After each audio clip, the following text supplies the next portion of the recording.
Thank you, ladies and gentlemen. Mandy, thanks very much indeed. Before I go any further, right from the word go, ladies and gentlemen, can I just put into context what Nenescape means on a day-to-day basis? It is a very, very small team of people, less than the fingers on one hand. They work out of an office that is one up, one down. Doesn't this look great? I have the honour, and I stress the word honour, to be the chair of the advisory board of Nenescape. Ours is the responsibility to oversee what goes on within Nenescape, but we don't employ the team. That is for another organisation. Can I tell you just how proud this board is for where we are today and with the way this all looks? This has taken a great deal of work, and I wanted right at the very top to pay tribute to my colleagues and the people who put it together for today. So if I could ask you, this isn't meant to be an afternoon or a morning and an afternoon of applause, but I think our team do deserve a round of applause just for the way it looks at the start. Well done, well done.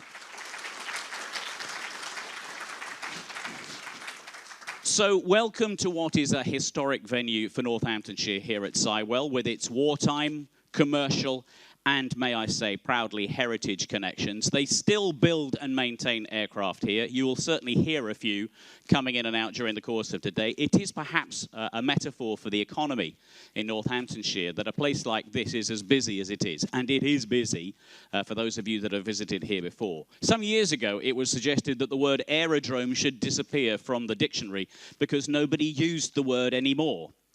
Well, they could have asked us first, because we certainly do.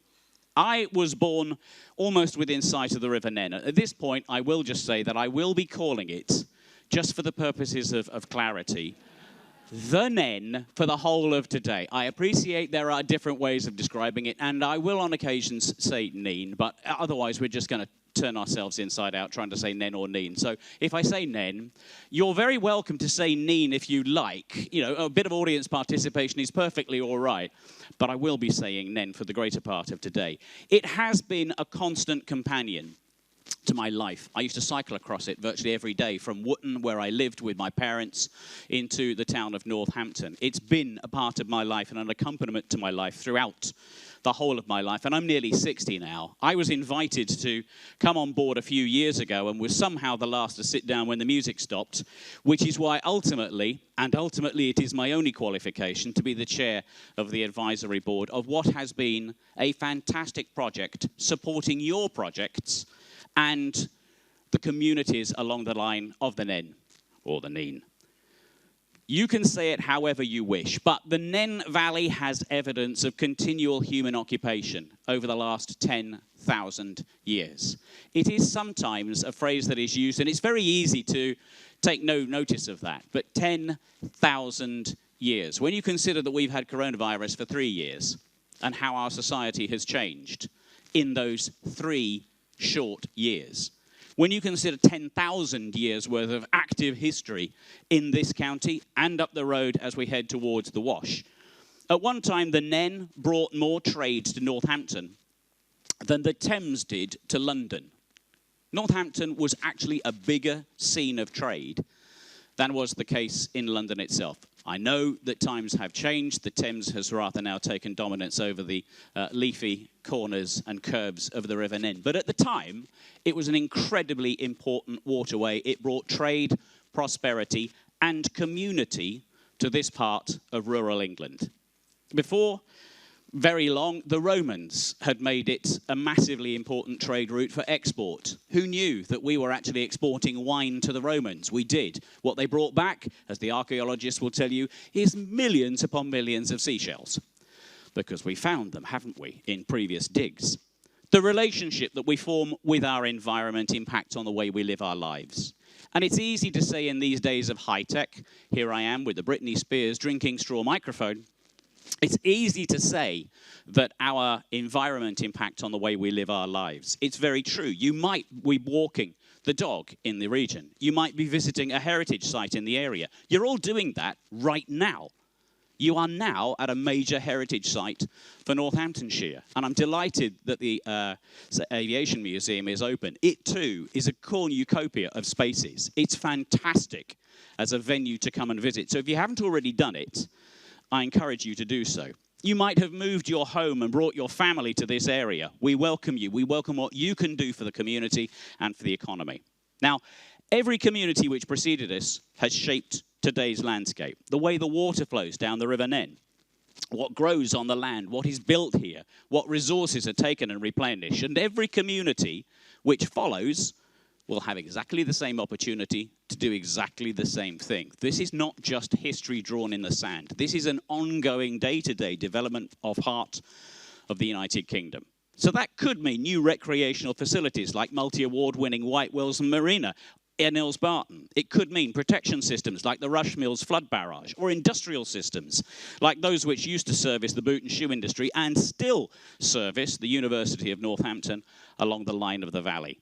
Through the entire time of the Nenescape Landscape Partnership Project, we have tried to understand and share what it is that we have learned from people and the landscape through the various core projects that you are all representing or supporting here today.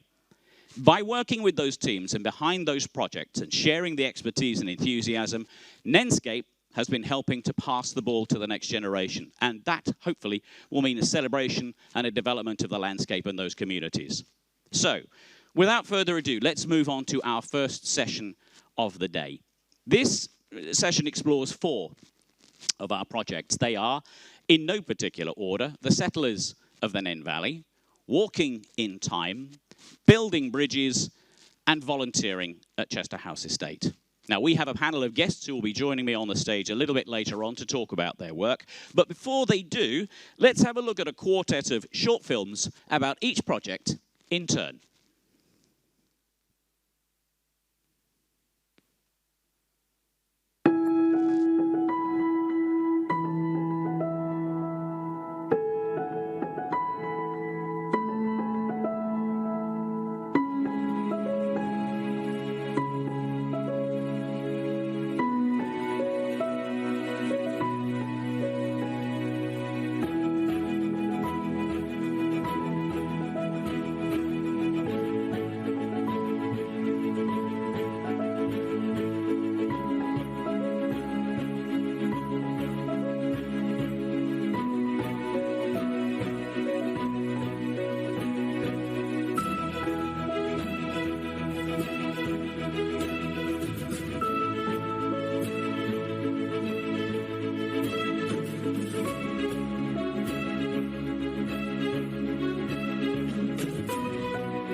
Nenescape project, we've been working in partnership with Thames Festival Trust and Metal and 6 secondary schools across Peterborough. Artists Jenny Cairns and Stuart Payne developed online digital workshops and activity packs, and these were distributed to the secondary school students who were working at home during lockdown. The artists then collared the artworks into 6 banners that are now displayed at Orton Mere and Thorpe Meadows.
I work for the Building Bridges project, which is part of the Angling Trust's Fisheries Enforcement Support Service. So our goal is to build bridges between anglers from East Europe and British angling community.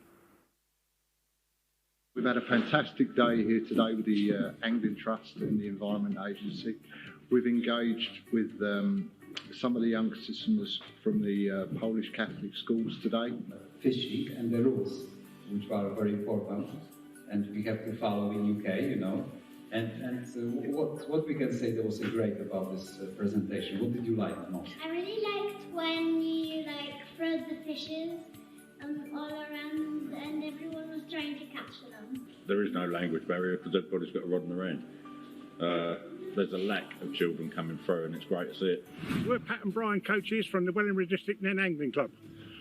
A couple of years ago, we were approached by Radu, who at that time was running Building Bridges, about whether the club wanted to have any more coaches. So we went off and did our level 1 and level 2 coaching certificates, and at that point Nenescape were looking to run some events. The Nenescape project has introduced a huge amount of membership to our club.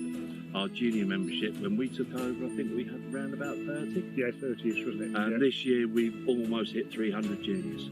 We all belong in a community, and as being part of a community, as fishermen, we're actually taking of the community.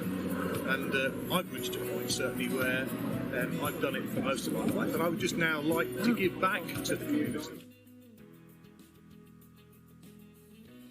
So, in conclusion, what have we learnt and achieved? Well, this is the first lottery grant venture for the Angling Trust, and the project was cut right across all forms of angling.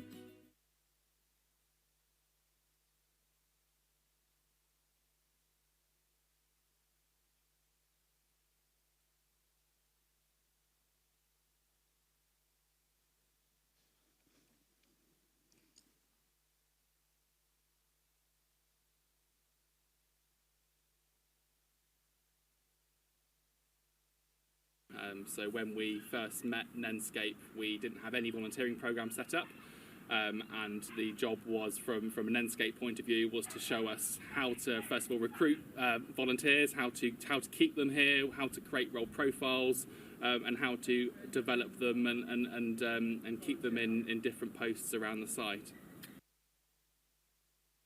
I've been assisting Chester House set up their volunteering program by managing and setting up their database to look after all of their volunteers, which is currently around 250 volunteers here at Chester House.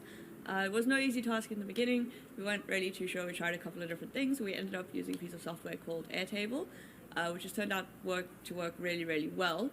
And we will now be handing that over to Chester House to manage on their own with their new project officer that Nenescape is funding and that they have just appointed, which is very exciting, their volunteer officer at least. And what Airtable does is it allows them to, track volunteer hours, look at the skills that the volunteers have accumulated, all the trainings that they've attended, and that sort of thing, really, really nice and easily. The volunteer hub is superb. We can go there. You're guaranteed to meet different people, to see friends, and they just make you feel so welcome. It's just a pleasure to come. So you need 2 pieces of I was a teacher for 38 years. Then I retired. I looked after my parents. They've now gone. And so I find now that I've got time on my hands. I like to feel something to do positively. And it's a real pleasure just to come and do something different, meet different people. It's given me a new lease of life. I love it. So, ladies and gentlemen, 4 short films looking at 4 of the core projects that Nenescape has been delighted to support over the time of its current iteration, and I will stress that there will be a little bit more to come on that a little bit later on during the course of today. Let's drill down in a little bit more detail by talking to some of the people that you've already seen in those films. Please welcome to the stage Becky Gill from Settlers of the Nene Valley, Adrian Oates from Walking in Time, Kelvin Allen from Building Bridges, and Jack Pishhorn from volunteering at Chester House Estate.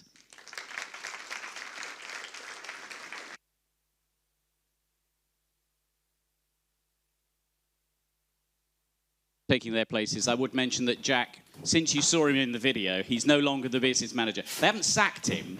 He's now the cultural lead for Northamptonshire Council, which takes on all areas of culture, heritage, tourism, you know, everything that goes with it as well. So congratulations to Jack on what has been a very swift move forward.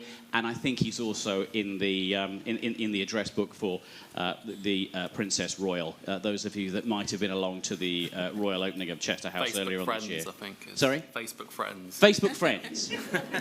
He's still waiting for the Christmas card or maybe an invitation to New Year's Eve, but that's another story. Right.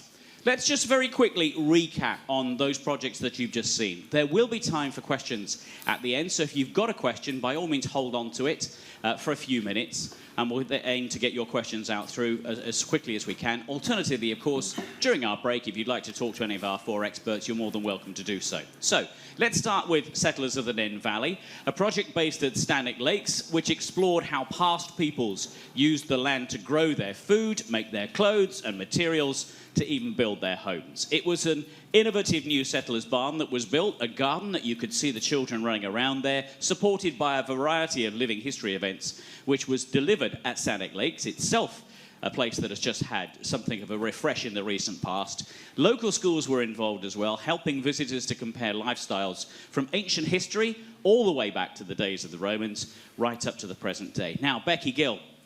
Becky, how challenging did you find it as a project, as a team, to take on 5,000 years of settlement in the Nene Valley? And where on earth did you start the process? Well, we started in January, which was at the time very windy and wet and everything else. So we used the time to do research, which there was lots of, because the site is known for its heritage, but not known enough. But we worked with previous people we'd worked with crafters, with history societies, and people who just generally wanted to learn more about settlers' heritage. Where we actually started was with the barn, which you mentioned and you guys saw in the film, because we needed time to do it, because we were going to build it ourselves, and that was the important part. We weren't going to get professional people to build it. It was about working with the community, offering out training sessions and courses so people could learn to build, and basically different techniques. And it was also going to be a focus. So we obviously got a lot of visitors coming to Stannick Lakes, and it was a way that we could actually say that something was going on and engaging and talking to people as they were going on their walks or running. And it also then allowed us to do training courses out of there and start doing crafts in there as well. And from there it evolved. You know, we started to do different events, living history events, as you mentioned, and it really just gave us an opportunity to talk to people and give them a small taste of what was under their feet, because what we became very aware of is that people didn't know, even local people living in the area didn't know what was underneath their feet, and we needed them to help us preserve it. I think that point that you make about people not knowing what's under their feet or on their doorstep, that's perhaps a fairly common phrase. A lot of people seek to go off somewhere to go and have a day out, and they always tend to talk about, oh, well, we'll do something a bit closer to home when we haven't got anything better to do, and that day never arrives. But if you actually scratch the surface and see what we have here in this county, be it in the west of the county or the north of the county, there's a tremendous amount that's going on. You mentioned the barn there, Becky. You also had the garden, which we saw the kids running around. You talked about taste.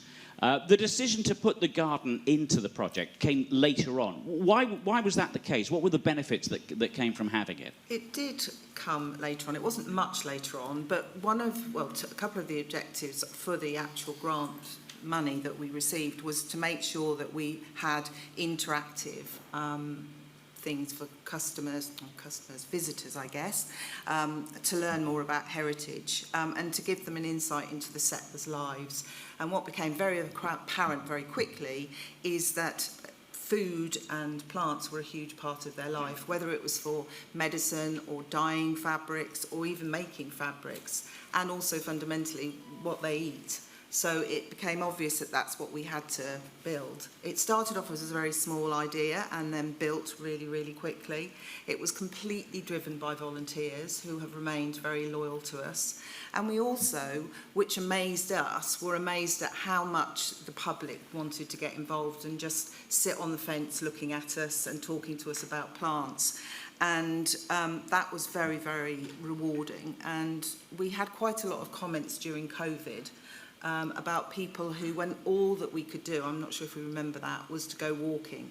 And it was an open space, and the volunteers were amazing. They came in and socially distanced, kept the garden going, but it was a real force for people.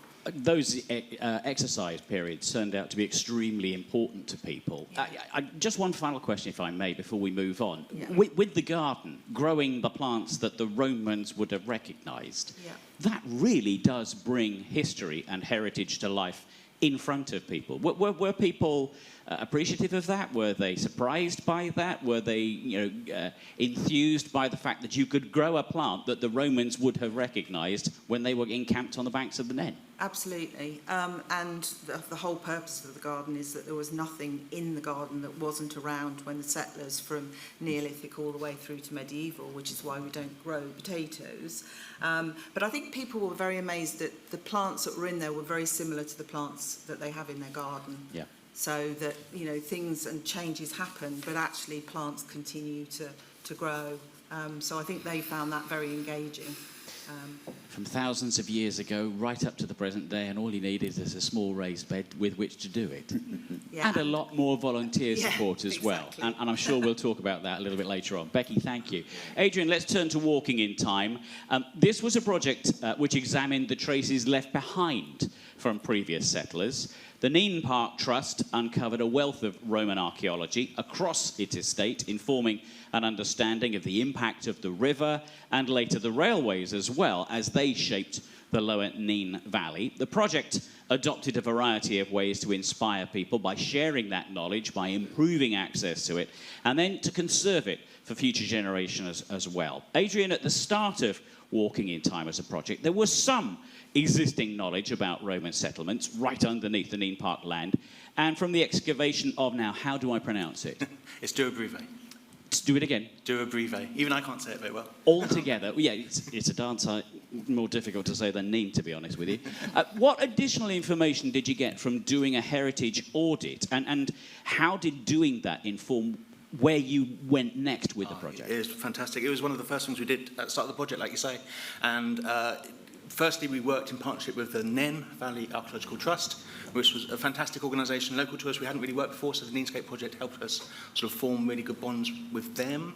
And they helped us, actually they sort of did the heritage audit for us. And the best thing about it probably is, I don't know about additional information, but putting just information, all this information about our heritage in one place, in one document, a few hundred pages document. It's a fantastic read. It's really interesting just how much history and heritage is at Nene Park across our 1,700 acres.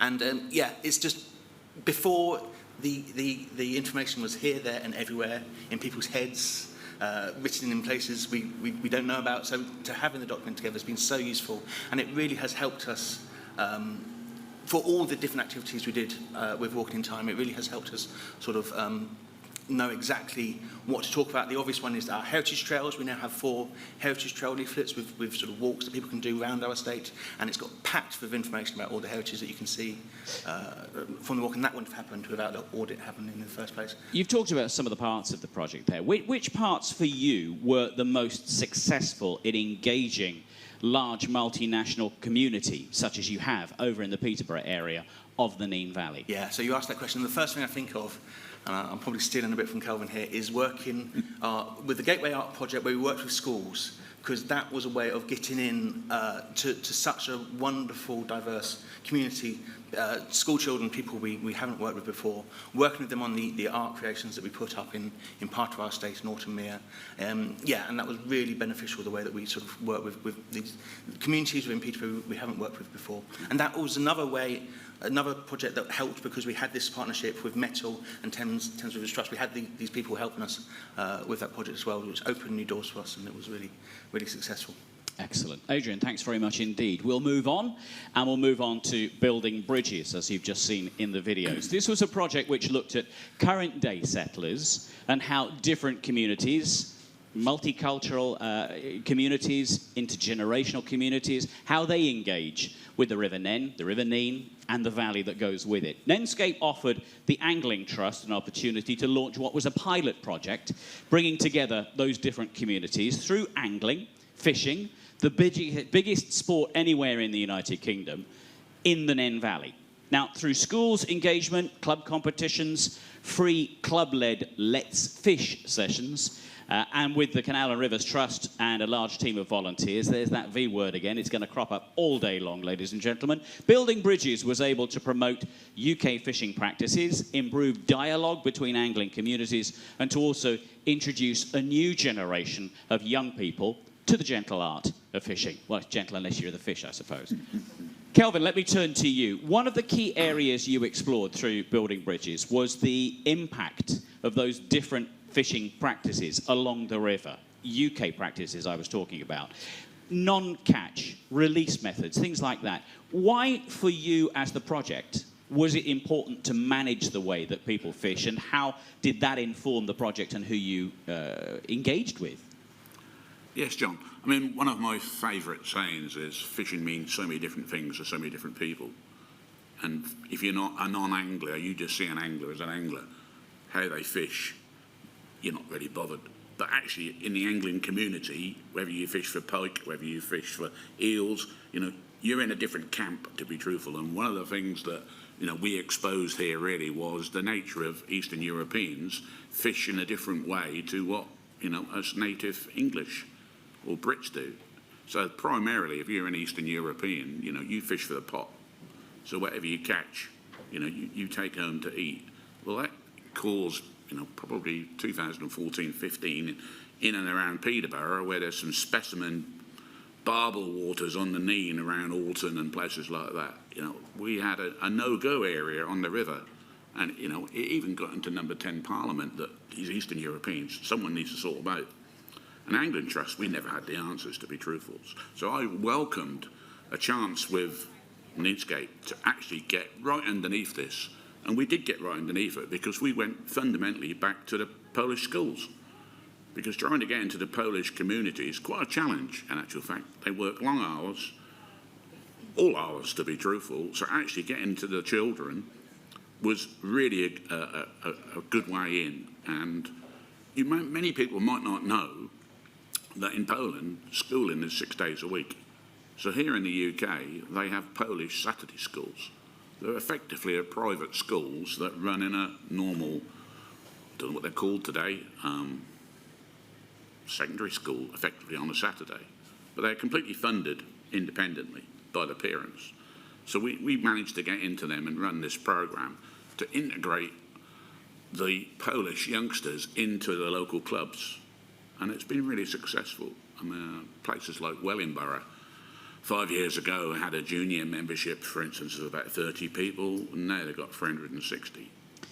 So you're talking about education on the one hand, but you're also talking about cultural change and cultural integration as well. Absolutely, absolutely. So we ran this as a bit of a carrot and stick approach, to be truthful. So the carrot was educate, teach, integration into the clubs, which helped the clubs naturally. But we also had a bit of a stick. So that's where we had a bunch of volunteers, really willing volunteers in actual fact, who were the eyes and ears to see what was going on out there. Because, you know, set against the culture of Brexit and all of this, you know, we had some near racism stuff going on the banks about the behaviours that people were seeing. So one of the things we needed to do is actually evidence that. Is that true? Was it right? Was it wrong? And, you know, let's see if we could actually put that to bed once and for all. And I think the evidence of our sort of evaluation studies that we've done as part of the lottery process is we've evaluated the same questions we asked 6 years ago, and, you know, we have turned things around by about 125%. So for no small reason, therefore, was the project called Building Bridges. And clearly you've achieved that. As part of the project, you managed to record what was a record number of volunteer bailiff hours. You've used the V word. Yeah. Why do you think it was a record? Well, some of these volunteers were already doing this work before on behalf of the clubs. We actually put some more focus on it and gave them some formal accreditation, police training, environmental agency training. But actually, most of them felt as if they want to put something back. And, you know, if anybody who looks at the media now, it's not just the issue about, you know, the migrant anglers. Actually, the rivers themselves are all struggling. Sewage, you name it, overgrown, mismanagement or whatever. And from an angling community, these people are the eyes and ears of the river, to be truthful. And you'll touch on this when we talk to Victor later about actually, you know, restoring the rivers themselves. But, you know, I've been working with Victor on the Nene for quite a number of years, in actual fact. But bringing this all back together, these folks, again, I'll repeat myself, are the eyes and ears of the river, because they're out there, as we can see from the amount of hours they've put in, 6,000 hours over the lifespan of Nenescape. And it's only a small band of people, probably no more than 25 in tops. But we've got one or two individuals, you know, their life is out beside the river. So, you know, they'll do 40 hours a week. Which is interesting, because you've now moved the thing forward from just being a volunteer to the motivation for being a volunteer, and I get the word passion very clearly from what you're talking about, and we may well hear more about that in a moment or two. Kelvin, thank you. We'll move on to the last of the four projects we're going to concentrate on in this session today, ladies and gentlemen, and that is the volunteer task force that you saw in the video from Chester House Estate. Volunteer Task Force started as a recruitment campaign. It was aimed to encourage people to help put something into the county by the delivery of Nenescape's core projects. But what nobody had realised was that there was going to be such a level of interest and commitment. Both of those contributed to the main goal as things evolved to find successful pairings between volunteers and a variety of heritage organisations. Now, in this case, working with the Chester House Estate, which has just marked its first year of being in business for the general public, a Nen Valley Volunteer Hub was created, and it offered experiences and training, so there was upskilling that was going on as well, in natural, built, and archaeological heritage activities on site, whilst also promoting opportunities to volunteer in the wider Nen or Nene Valley. More than 200 people are now registered as Chester House volunteers alone. And that's pretty much the proof of the pudding through the eating. Jack Pishhorn from Chester House, and now from Northamptonshire Council. 12 months before Chester House was open to the public, not many people had even heard of the place or knew where the site was. And to a degree, that is still the case, but you have won awards in the last 12 months. Your volunteers have been very much the ambassadors for the Chester House Estate. What did you already know about the local community itself, and what approach did you use to get local residents to come along, to offer themselves, to put in that passion that Kelvin was talking about when you got started? So just before I answer the question, can I just say a massive thank you to the Nenescape team. I started my job in the early 2020s. I may have said it in my job interview, but I didn't have a clue how to set up a volunteering workforce to be able to grow Chester House. And meeting Amanda and Ricky Lee, they've been fundamental to getting us to where we are today. So thank you ever so much. I think probably the best way to answer your question, John, is to probably embarrass somebody in the audience. So if I pick Kevin, for example, Kevin joined us in early 2020, just as we started to break away from the UK national lockdown. He joined us as we rebranded the site from being this challenging building project, half completed, known as Chester Farm, known as this big waste of taxpayers' money at the time. And we wanted to rebrand, and we empowered it as the history in the making programme, and that's where we grew our volunteering programme. And Kevin joined us early in 2020 as one of our outdoors estates team, so cutting the grass to strimming to starting to create footpaths. But our volunteering programme grew so quickly, and I think that was what our USP was in terms of how much we could offer. So in the last 2 years, Kevin hasn't just been cutting the grass and strimming, but he has also been supporting our events and programming. So you may have come down at Christmas time and seen Kevin in an elf hat, or you may have come down at October half term and seen him in the haunted house. You may have seen him working within our archaeological digs and our archaeological archiving centre, meeting Princess Anne on the opening day as our representative from our volunteers. They've done so much, and I think that's been key for us in terms of having our volunteering programme, not just at the side of the Chester House team and our aims and objectives, but integrated into absolutely everything we're doing. So our volunteers are aware of where we are financially, how we're doing with our aims and objectives, and that's been so key for us. So we're talking about, in that case, local people with a passion, and also having a kind of a stakeholder interest in the project itself, in the site. Absolutely. Our volunteers, there's no way we would have opened on the 23rd of October last year without our volunteers.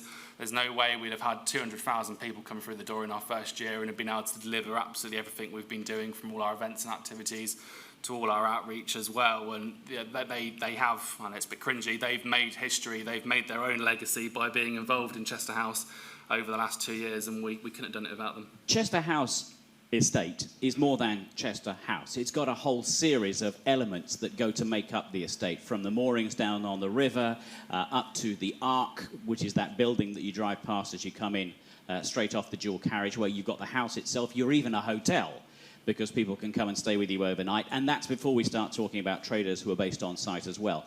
What do you feel, and how far do you feel, having things like the Ark, the Archaeological Resource Centre, how far do they contribute to attracting volunteers to help with managing the wider aspects of what is a commercial operation? It has to earn its keep, it has to wash its face, it can't permanently be propped up by public money. And those volunteers are a very important part of the process. Absolutely. I think I may have just answered that question, but sorry. Our Archaeological Archiving Centre is our USP. There's nowhere in Northamptonshire, let alone the UK, where you can come and volunteer, and you're not just assisting our archive curator, you are actually getting heavily involved in reboxing over 25,000 boxes of archives, putting things onto the database system, working with industry experts and learning from industry experts, such as the University of Leicester, and so many of our volunteers have become so much more than just a support within our ARC now. They're actually working with the likes of Creating Tomorrow Trust, which is groups of students with needs, and our volunteers are now actually supporting and teaching them how to be future archaeologists and archivists, so it is quite amazing. Jack, thanks very much indeed. So, ladies and gentlemen, 4 projects, 4 representatives of those projects, and 4 films that you've just seen. But that's really scratching the surface. Now the opportunity arises for you. We have runners with microphones. We would love to be able to share best practice. We would love to be able to share that positivity, that stakeholder interest, and widen it out maybe beyond the 4 projects to the whole of Northamptonshire, Cambridgeshire, Rutland, heading out towards the Wash, the entire line of the River Nene, even from where it changes the way in which you pronounce it. So, does anybody have a question for any of our 4 guests up on the stage right now? Just put your hand up and we'll bring a microphone round to you, because we would love to get some questions in. Martin, I'm not at all surprised. Let's get the first question from you.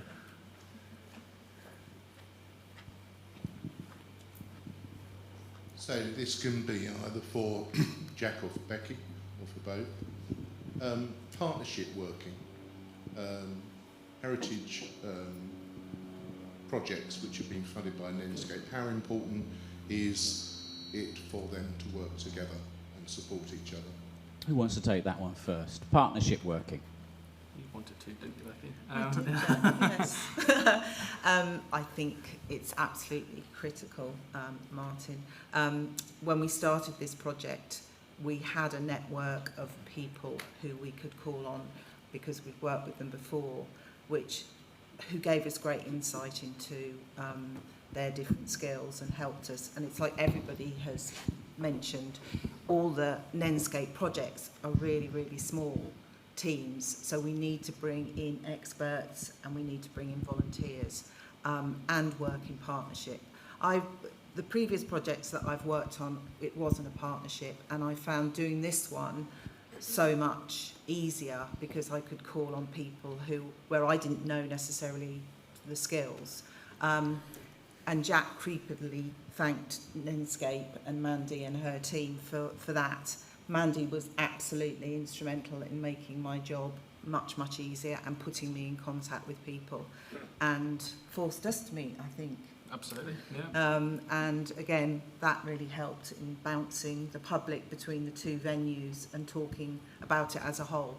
So I think going forward, the strength in any project like this has to be in a partnership with like-minded people. Stanwick Lakes and Chester House Estate are effectively next door neighbours, so that partnership was partly geographic. Really. But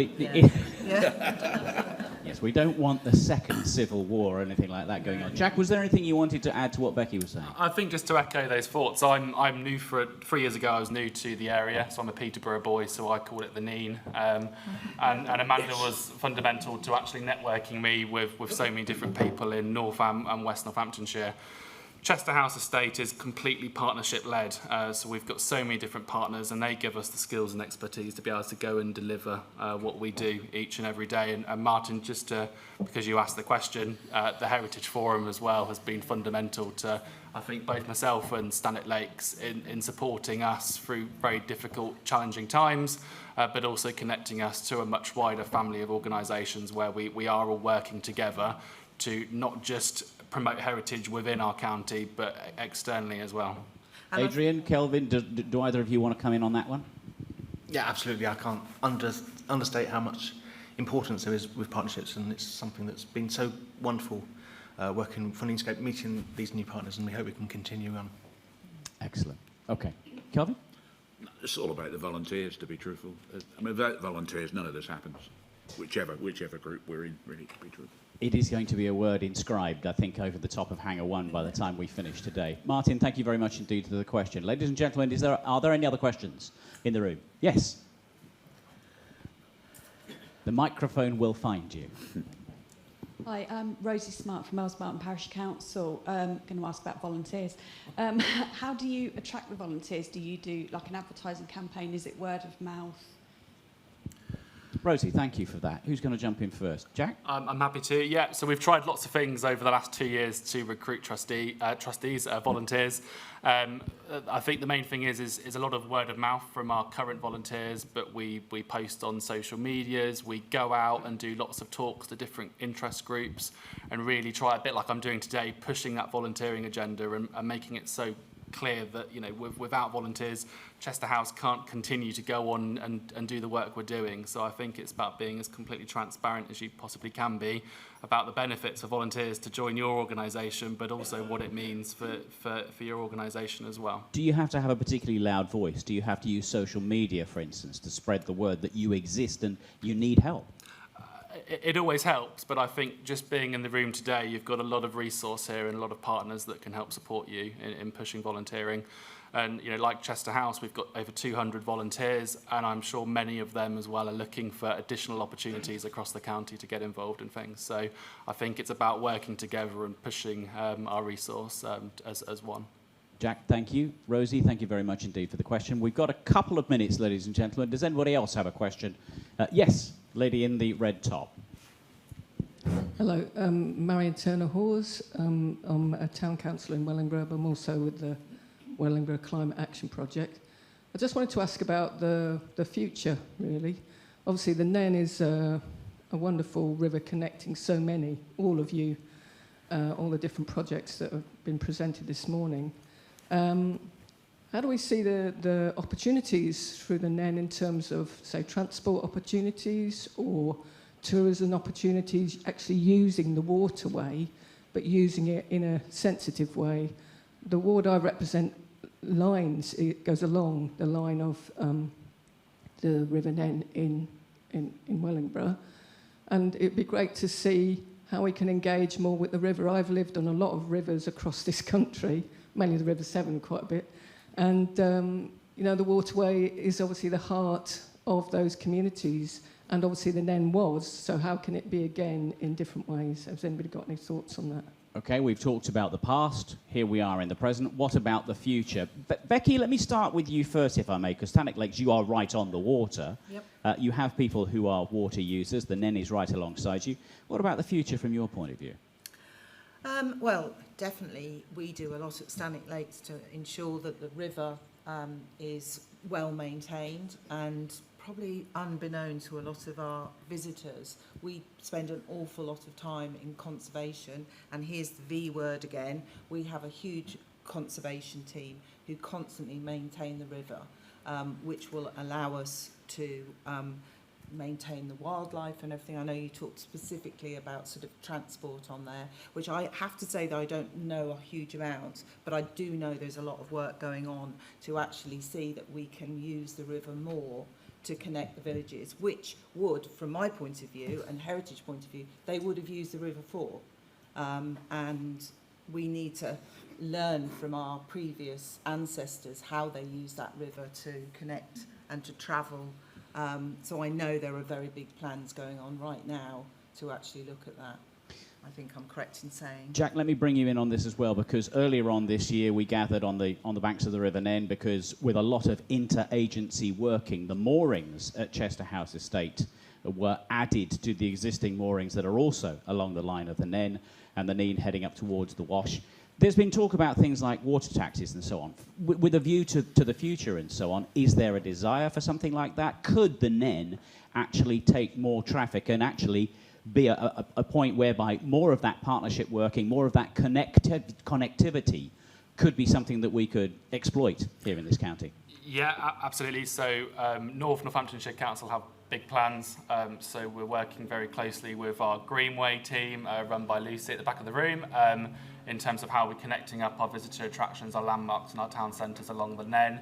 We are looking at river taxis. We've just completed a massive project putting those 2 footbridges in to connect Chester House over to Wellingborough. And then also the long-term plan is how we connect one of the busiest and biggest shopping centres in the UK up to Stannick Lakes and Chester House as well, to be able to spread that footfall along.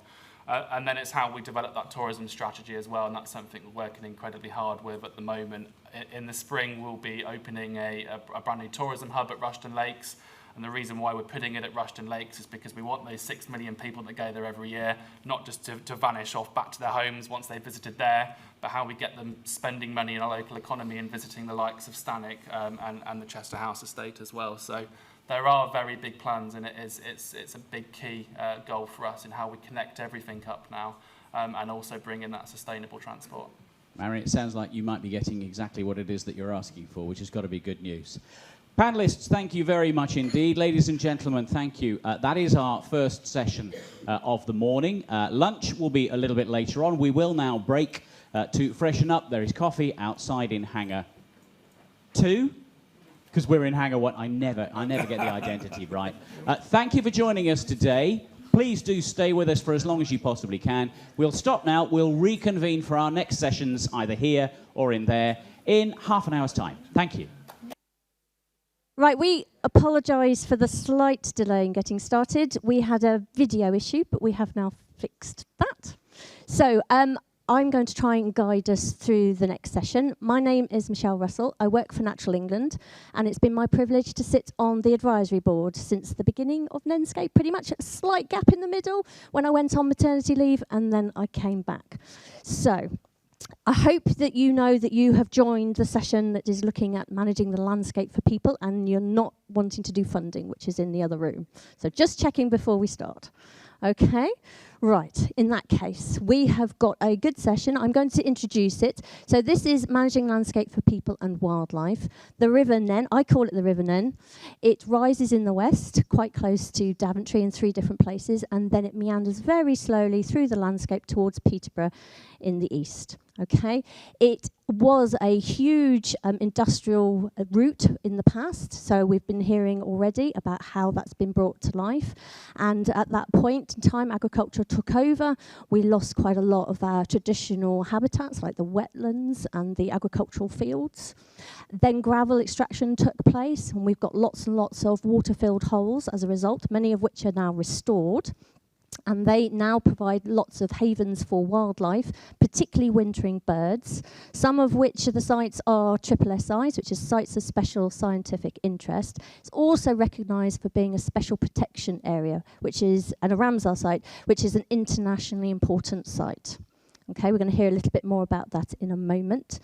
It's an area which we're very fortunate is very attractive to the people that live here and want to visit here, and there are challenges in that as well, in managing that for people and wildlife, which again, the project that we're going to explore in a bit more detail is called Access for All. Okay, so now we've got 4 panel members. We have a video that will introduce it, and we'll invite our panel members up in a second. Okay.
Thank you very much. So, shall we welcome our panel members? We have got Matt Johnson and Gavin Bennett from the Wildlife Trust. We have Andra Stopforth from Northamptonshire Council, and we have Molly Simpson from the River Nene Trust.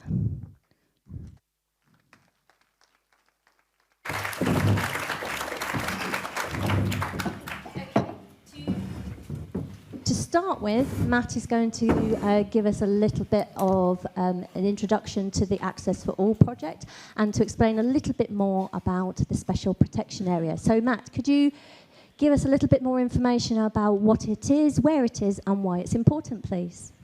Yeah, so the special protection area is about 40 plus ex-gravel pits between Northampton and Thrapston that obviously have been restored, filled with water over time, and become a real haven for overwintering birds.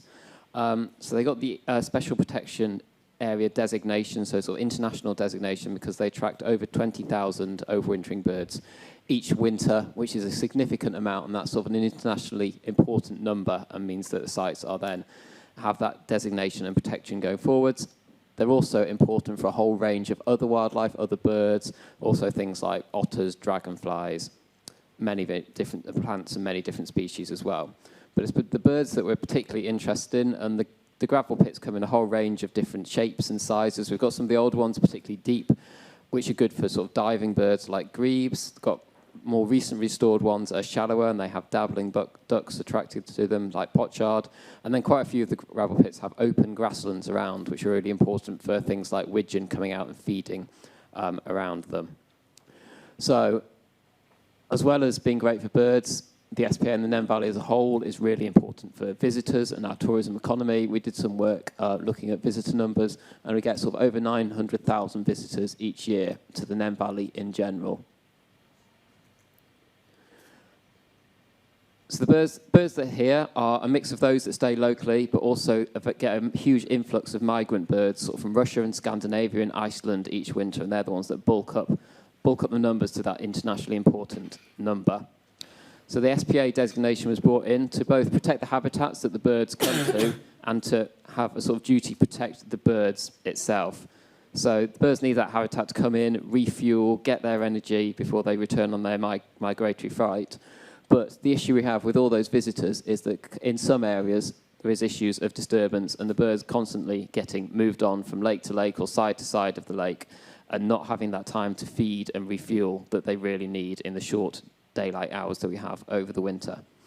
So Access for All was a project, a real partnership project that's been running all the way through the Nenescape scheme, the Wildlife Trust, Natural England, the Nenescape core team, and North and West Northamptonshire councils as well, really looking at how can we protect and promote the importance of the valley and the SPA for wildlife, but also conserving it at the same time. So to do that, we really need to understand better where people and birds were interacting, and then look to identify some projects to try and mitigate any particular disturbance hotspots, and also engage local people as well. We did that in 4 ways mainly. So going out and mapping, understanding where people are moving around, where the birds are, some real specific bird surveys to look at how the disturbance events were happening, some mitigation projects on the ground to try and steer people away from the hotspots, and then working with the Nenescape guys, going out and doing community engagement and real sort of promoting the importance of the valley. So starting off with the mapping, this was basically where do people walk and where are the sensitive areas for birds. So we did a lot of bird surveys, and we also sort of did a lot of visitor surveys, and then pulled some data off Strava to try and create these really interesting looking maps. So looking at, especially with the Strava heat maps, you can kind of see the most popular footpaths, the ways people are walking. And then with our sort of database of bird data that we've got, we were able to build up a picture of which were the most important pits for which type of birds. And then if we sort of mash them all together, then we sort of have this scored out map that tells us where are the most ecologically important parts of the valley and where are the most visited parts of the valley as well. Unfortunately, that kind of gives us a good picture of what's going on, but it's not that simple, because some areas like the nature reserves like Sywell have been set up well to have birds and visitors, so they're both hotspots for birds and visitors, but not much going wrong there. It's kind of in some of the areas that aren't nature reserves where there's less been set up to manage people and visitors going forwards. So we wanted to look at these hotspots and do some more specific bird surveys on these lakes. So that collected us a whole other range of data, looking at where the birds are, where the people are walking, and then what the disturbance events are. So we're able to say, were people walking with dogs disturbing birds and people not? And where were they happening? And we had some really interesting results that really brought us into sort of the minutiae of what we were trying to understand, and kind of finding out that actually people walking down one path in one direction wasn't disturbing the birds, but the same people walking back along the same path in the other direction was. And that's because sometimes the birds could see people approaching from a long way off along a path, realised they weren't a threat and just got on with their feeding. But if people came round a corner or out behind a tree and suddenly they were there, the birds would take flight and move across the lake. And it was kind of that really then fed into the mitigation work that we wanted to do going forwards. So we've done projects like screening in certain areas or fencing people away from the lake's edge in certain areas, diverting footpaths in the most extreme cases, and also really working with the Nenescape guys to put lots of signage in place so people know when they're entering the SPA area, when's a good time to have dogs on leads, when they can go down to the water's edge, and when's a good time to stay away. And that project has run the whole way through the 5 years of Nenescape and will keep going for many years, working with Natural England and the council as well. So I think that brings us on to questions for the rest of the panel. Lovely. Thank you very much, Matt. Okay, so Andra, you work at Northamptonshire Council in the realm of planning, dealing with development pressures. So the question that we have to pose to you is, how is planning helping to manage the development pressure in the Nene Valley, and what challenges does that bring? Thank you. So yes, I work in the strategic planning team at Northampton Council, and previous to that for the joint planning unit. So we were covering the 4 authority areas prior to the unitary authority. So within planning, we know that we have to work with a variety of different stakeholders and statutory consultees such as Natural England. So through the joint core strategy, which is the strategic plan for the area, through dialogue, we knew we had to manage the development that we were proposing in the area, that it wasn't going to have a negative impact on the special protection area that Matt's outlined just there. So we had a variety of different policies in place, and then leading on from that, we had what was called a special protection area supplementary planning document, which is a bit of a mouthful, abbreviated to an SPA, SPD, but that's, again, doesn't mean much to most people. So within that, we were allowed development to take place, but as long as they were mitigating their impact on the SPA. So if they were having a negative impact, they weren't allowed to build or complete their proposal. So the way we came around that was we'd set out a whole long list of mitigation, and we're going back quite a few years now that this was first introduced, and each new development would pay a contribution towards that mitigation. It started off at about £266 per unit, and that's moved up to about 300. So that's for every new unit that's built within 3 kilometres of the special protection area boundary, which mainly covers Wellingborough and East Northants up to Thrapston. And with those contributions, we're then able to pay for some of the mitigation that Matt's outlined, so some of the screening, the footpath works, wardening. We also took, we had some money to go towards wardening that was, again, about educating people specifically with their dogs, so that they weren't allowing their dogs off lead to disturb the birds. There was various other education awareness raising activities that took place. But I guess one of the big challenges was we still had to allow a certain level of development to take place, and this mitigation strategy kind of allowed that to happen, and it was in a partnership with Natural England and the Wildlife Trust that would all come forward, and we can continue to have the growth, I suppose, unless that's a bit of a frightening word to some people, around housing development in the area, but it was a way to do that. And I know we talked a lot about partnership in the previous workshop. Again, this was very much partnership-led. We all worked together, and we were sharing evidence base and knowledge to kind of allow the planning function to take place alongside the SPA, and to allow the SPA to be the feature that we want it to be now and in the future. So I hope that's covered. And so the challenges continue. The challenges will always be there. Thank you. Lovely, thank you. Over to you now, Gavin. You had a slightly different role to play, so would you be able to explain a little bit about that? And then the question for you is around why it's important to have nature reserves managed, and what does that mean for those that perhaps are not so managed?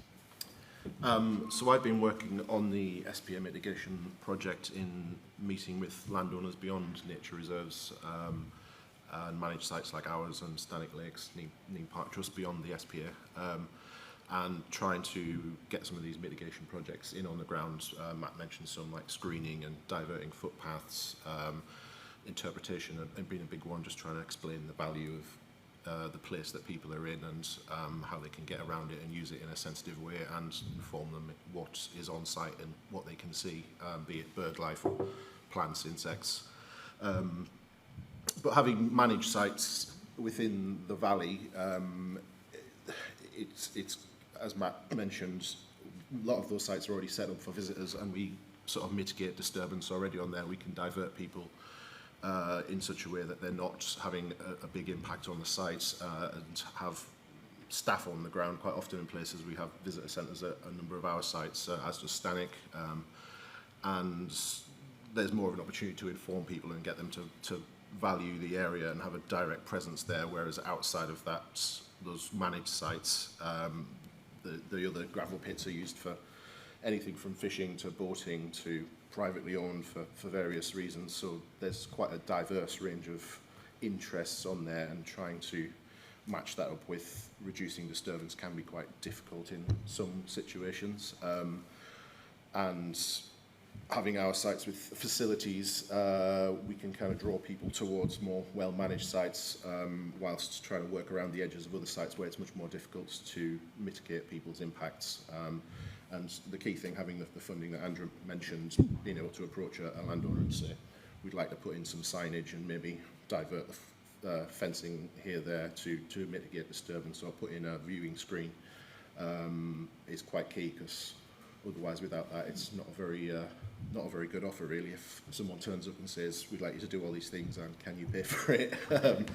So that funding is key to sort of help that, and having managed sites, we can show best practice. And I say, we want a viewing screen, come look at our viewing screen, and this is what it'll be, and people can sort of see something tangible, rather than just a pretty map, which I produce lots of to try and persuade landowners to do things. Lovely. And have your landowners that you've been in contact with been receptive to your approaches? Most are very receptive. I mean, a lot of them are, especially the ones that have got other users like boating and fishing, are already engaged with Natural England and have set things which they can and can't do on those sites. So a lot of them are keen to have some help in trying to manage their sites as they're obliged to, and there's very few that have not engaged with us. Always some more easy than others, but we're getting a lot of good stuff done. Lovely. Okay, thank you very much, Gavin. So last but not least, Molly. So it's very important that people value our landscape, so they can have an opportunity to enjoy it and help us look after it. So could you give us a little bit of information about your role in the project and how you've helped people engage with, access and value the landscape, please? Yeah. So I'm the Community Engagement Officer for Nenescape, and I only started last year as a part-time basis, employed to do SBA mitigation. So the biggest problem we were tackling, as Matt said, were facing people walking their dogs off leads in special protection areas. So I started that by just doing some dog walks, and sort of my main target was getting people just to understand how the landscape is valuable to them. So people were coming to visit these SPAs, they were like, oh, these are nice, and I was like, yes, they are. Now please keep your dog on a lead. And most of them took it quite well, and I actually got myself a dog in that time, because I was like, here I am, saying all this stuff without my own dog. But that also worked as an audit for us, because we've since then gone along. Me and Mandy were out the other week for a good 5 hours, knocking signs into the posts with the little signs saying dogs on leads, because a lot of the owners who have all been really receptive have said a lot of the time we just don't know. It's just not obvious especially as Gavin was saying, some of the unmanaged sites, it's not obvious that you need to put your dog on a lead. I've also worked with the Ramblers, we have them here, and just sort of going out like I did with them and the parish council and just educating people about the SPAs. A lot of people don't actually know about them. I'm sure a lot of you have heard Matt today and heard a lot of new information that's probably quite interesting to you and would probably make you want to, protect that environment. A lot of people just don't know about what's going on right on our doorstep. And then my favourite event that I've done, and we're actually repeating it next year, and I don't think the team are here now, at Stannick Lakes we ran a girl guiding event, and I am a girl guide, have been since I was 4 years old, so it was great to put my two passions together. But we got over 200 members of girl guiding to Stannick Lakes, so where the dog walkers and the Ramblers are people already using the environment and just sort of saying to them, please keep using it nicely. With the girl guides, we had girls from age 4 up to the Trefoil Guild, so they were in their 80s, sort of coming out, some of them for the first time, to Stannick Lakes and just saying, here's what is on your doorstep, come and use it, and please use it well. So the main thing is just connecting people with their environment, and I've loved doing that, and we're doing a second round now, so I'm starting my second year of SPA mitigation in the Nene Valley, so you may see me, out and about, asking you to put your dogs on leads and whatnot. Okay, lovely. Thank you very much. So we've got a couple of minutes left. Thank you very much to our panel members. We have an opportunity for anybody who's got any burning questions, perhaps. We got a couple already. Okay, Mandy's there with the. Okay, lovely. Hi. Over to you. I just wanted to ask, any sites that are SPAs, how do we protect those sites? As regard planning for new houses, just near us, there's some lovely farmyard fields and hedgerows, which have all been dug up for housing. The badgers have gone, the rabbits have gone, the foxes have gone. How can we protect those areas? I know the SPAs are really important, but I think other places are as well. Okay, I think that might be one for you, Andra. Well, certainly through the planning process, there's lots of policies, both national and local, that any development would need to accord to and satisfy those requirements. So the case officer looking at those would have all the information. And obviously there are requirements that we need to build a certain number of houses within our area. There's a whole new Environment Act that's come out in the last year or so that will look at putting biodiversity, sort of giving it more prominence through the planning process. So whereas we already have local policies on that, it's now becoming more mandatory through the planning process. But each application is different, so I can't comment on any specifics, I'm afraid. But yes, as an authority, we're very keen on protecting the environment, and we have those policies in place. And for the review of the strategic plan, we're looking at how we can promote the environment even more within those policies. Okay, lovely. Oh, sorry, there was a... Hello, just onward from what Lynn said, is it right that I believe that the actual developers have to put in areas now for the wildlife, like a lake and trees, and is that part of the planning application? Because where they say they're going to put a river, a lake in, and trees and bushes to help the wildlife come back, is that specific in the planning when you say we're going to pass it if you do that? Well, we already have policies within our local plan that say we want a net gain in biodiversity through every application. That is now being enhanced even further through the Environment Act, which will become mandatory in November, where it has to be a 10% biodiversity net gain on sites. So that's something as a council we're working through at the moment, and we're trying to get developers to work towards that 10%. So it's demonstrably better biodiversity wise, and that could either be on site, or if they can't do it on site, then there's a hierarchy that would allow them to do that off site. So we're also looking at other places where you can have bigger, better joined up landscapes and put off site there to improve the sort of the larger scale sites as well, if that makes sense. So yes, there are policies in there, but again, each application is different. So it's just a worry that all these, we see beautiful countryside going to housing. I know we have to progress, but it just pities us. I mean, we've got a little scrawny fox that comes into our place every night looking for food, and it bothers me because I'm an animal lover. We love the wildlife. That all these developments, just you think, where are they going? I mean, have you noticed more animals coming into the SPA areas, or do you not notice anything like that? Are there more any figures out about where they're all going along the Nene Valley? That's one for you. It would be really good to be able to carry on the conversation, but I think we're just about running out of time. There's another question here. Would it be possible perhaps for you guys to perhaps pick this up over lunchtime? I don't want to cut you down or be rude. I just want to give everybody an opportunity to have it. But thank you if you can pick that up. Over to you. Thank you. We all can see the river as important to the birds, but Matt mentioned about foraging away from the river. What sort of area width is protected under the SPA, and does that match up with the area that the birds forage? I guess the simple answer is no, it doesn't totally match up, because whatever we draw on a map, the birds don't tend to read the map. They tend to go where they want to go. Generally, the SPA covers each gravel pit and its immediate surroundings. So once you get to like the field boundaries, it then stops. We know that the birds forage further afield. We're doing research at the moment to try and understand exactly how far. There's various bits of work that say they go up to 3 kilometres, they go up to 10 kilometres. A lot of this is at night when they're not going to be disturbed or predated on. So actually trying to follow a flock of golden plover at night and work out where they go and work out if that's the same golden plover that somebody else is seeing at the same time on a different farm is really, really difficult.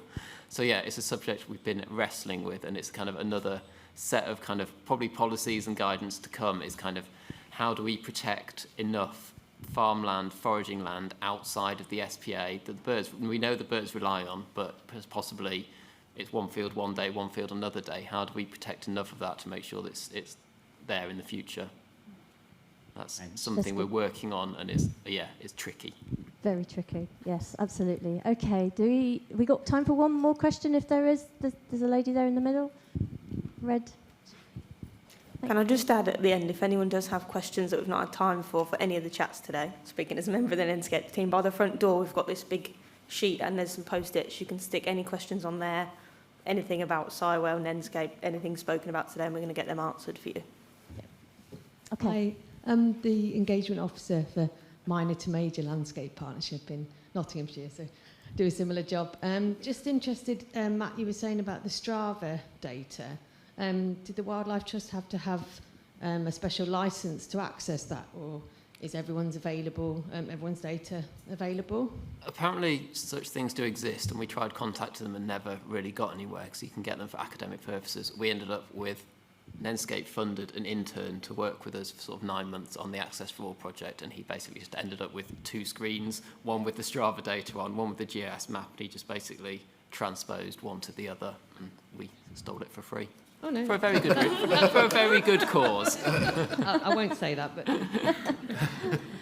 Okay, lovely. I think because we started late, we've overrun slightly, but we're going to hand over to Ali, who's got the next session on evaluation. So can we thank our panel members? Thank you very much.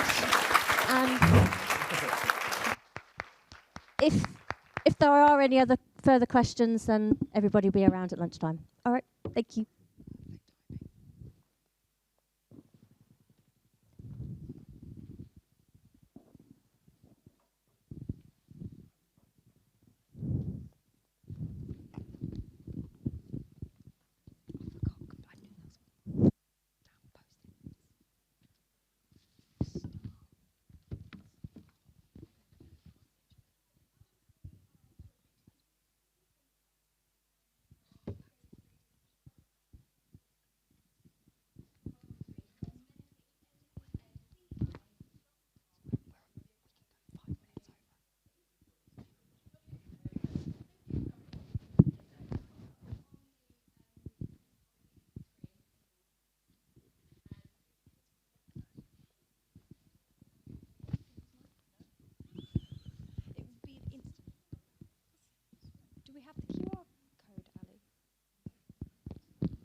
I'm afraid it's going to be an interactive session, live evaluation, if you like. I'm not plugged in, am I? No. Thanks.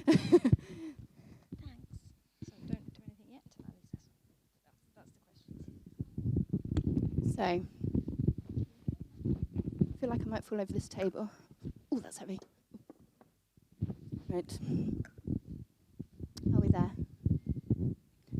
So, I'm going to crack on. Oh, thank you, guys.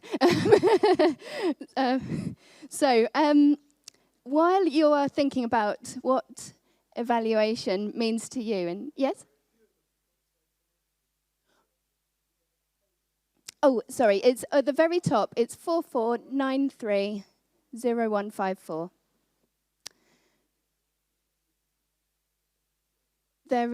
It's lowercase hanger, and then the number 1, then N-E.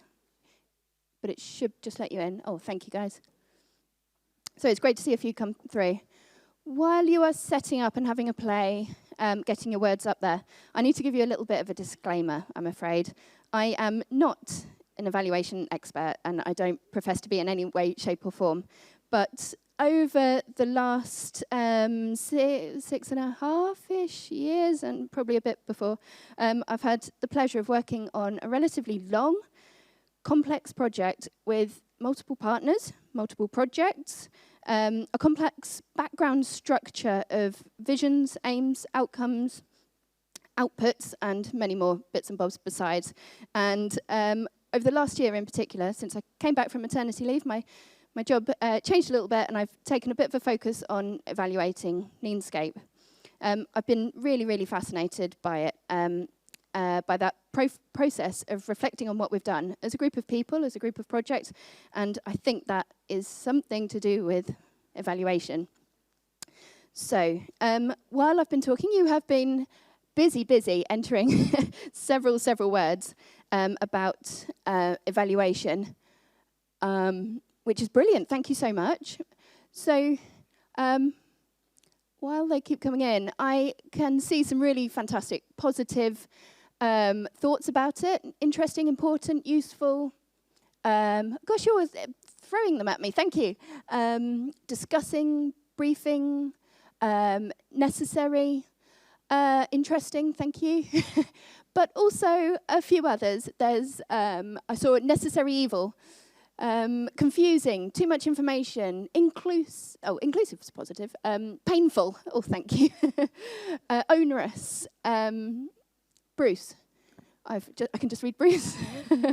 Some really interesting thoughts there. So I think it's safe to say that some of us seem to like evaluation, but there's a bit of uncertainty too about it, and perhaps a bit of reluctance, shall we say. So why do we feel like this? Is it because we've not had great experiences in the past? Is it because we find it difficult and we don't really know what it is? And speaking of which, what even is evaluation? It's a word that we throw around so often. What even is it? So I'm going to move on. So this is a very traditional definition that our evaluation partners, Icarus, wrote for us in 2018. I think they've used it perhaps in other places as well. It's the process of gathering information about the impact of a project from a range of people and analysing and reflecting on that information to learn about the effect of the project. Obviously, a project here can mean something as short as a little afternoon activity, a craft perhaps, or as long as a 5, 6, 7, 8, 10, 12, 30-year scheme of work. So let's stay with this traditional definition for a few minutes. In fact, I'm sorry, we're going to play with it rather than just stay with it. We're going to have a little game. So it's called the Stand Up, Sit Down game. And please don't hate me. I don't know what I thought when I wrote this. So if you can, please stand up. If you don't feel comfortable standing up, please just raise an arm if you feel happy to. If not, then just wave at me instead. Thank you. So, right, thank you kindly. Thank you for humouring me on this. So thinking about any piece of evaluation that you've done in the past, or perhaps a piece that you were going to do but didn't quite get round to, think about it for a moment, please. Please sit down if you have ever got confused between aims, outcomes, and outputs. Oh gosh, guys. I thought a couple of people might sit down. This is fine. You're in the right place. I hate to tell you, but I am not going to be giving you a masterclass in any of those things. So you can see the door. If you're not loving this, then I'm going to be talking about something else in a moment. Okay, come on, you hardy lot. Next one. Please sit down if you've ever got to the end of a project and realised that you've not done the evaluation that you meant to. I'm with you on that one. Yeah. Easy, isn't it, in the midst of a project to get so excited, to forget to do something, to not prioritise taking the time to reflect on how things are going. I've certainly been there. I will be sitting down. So next. You very, very hardy bunch. Please sit down if you have ever got bored of writing yet another survey. Oh, my goodness me. Right, game on, Missy.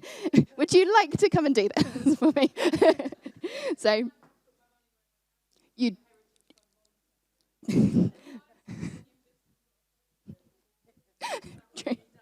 It would. Thank you, Claire. Thank you. So it's a big task. All these ways of finding out information. So, for example, putting together those surveys. They're a big ask. Working out what you want to know. Did you enjoy this bit of it? That bit of it? How would you rate this bit? That bit? The other bit? Choosing which questions to write. How to avoid bias. The list goes on. Yeah, thank you. A bit of an eye-rolling moment, isn't it? So, if there was anybody else standing, I would ask you to sit down if you groaned at the thought of writing yet another evaluation report. And having just written too many to count in the last few months as Nenescape draws to a close, again, if I wasn't already sitting down, I'd be on the floor right now. Yes, I have groaned. So it's really easy when you're at the end, potentially, of a big project to be exhausted. You're already looking on to the next thing. It's probably already in planning. And now you have to write about the whole thing. From scratch, often with quite complex questions. It can be a big ask. And it doesn't often feel like there's that time to sit down, reflect, take a moment, take stock. So, looking at the number of people still standing, it's fair to say that we don't all enjoy evaluating our own work, or even know where to start. And I hate to tell you what you already obviously know, thank you, Claire, but these parts of evaluation are often pretty important funding requirements, and it can help give us a framework on understanding our own work. But there is also another side of evaluation that I want to explore with you today, getting to the slightly more interesting bit, I hope. If anyone has any questions about all those bits that we've just talked about, I'm more than happy, but as I say, I'm not an expert. So let's think about things differently, if that's not floating our boat. We all evaluate way more than we realise. I'm just going to let that sit there. We do it all the time. When do we do it? When we're cooking dinner, we're thinking, how did I make that dish last time? Did it need longer in the oven, more seasoning, perhaps a little bit easy on the chili next time? I've been there so many times. Perhaps when we're confiding in a friend, we recall an event, we reflect on how we felt during that event. We think about whether our actions had an impact on somebody else. And we perhaps even get another perspective as well. We talk it through. We work out how they feel about things. When we go out for the day, we might act on recommendations from a friend. We might try somewhere new. We might return to somewhere that we enjoyed. And we might even pop out to an old favourite, somewhere that's quick and easy to get to. And I could continue and continue and continue. We evaluate all the time. In fact, the root of the word evaluation, value is at the core of it.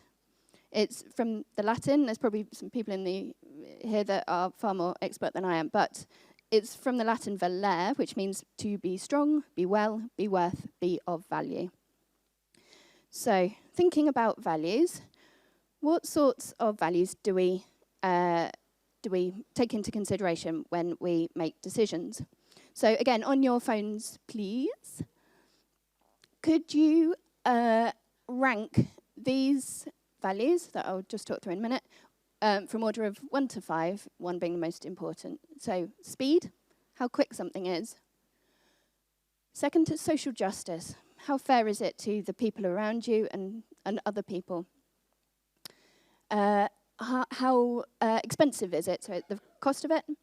How environmentally friendly is it? And then finally, fifth, easy. How easy is something to get to? Thank you for that person who's so quick. I shall give you a couple of seconds.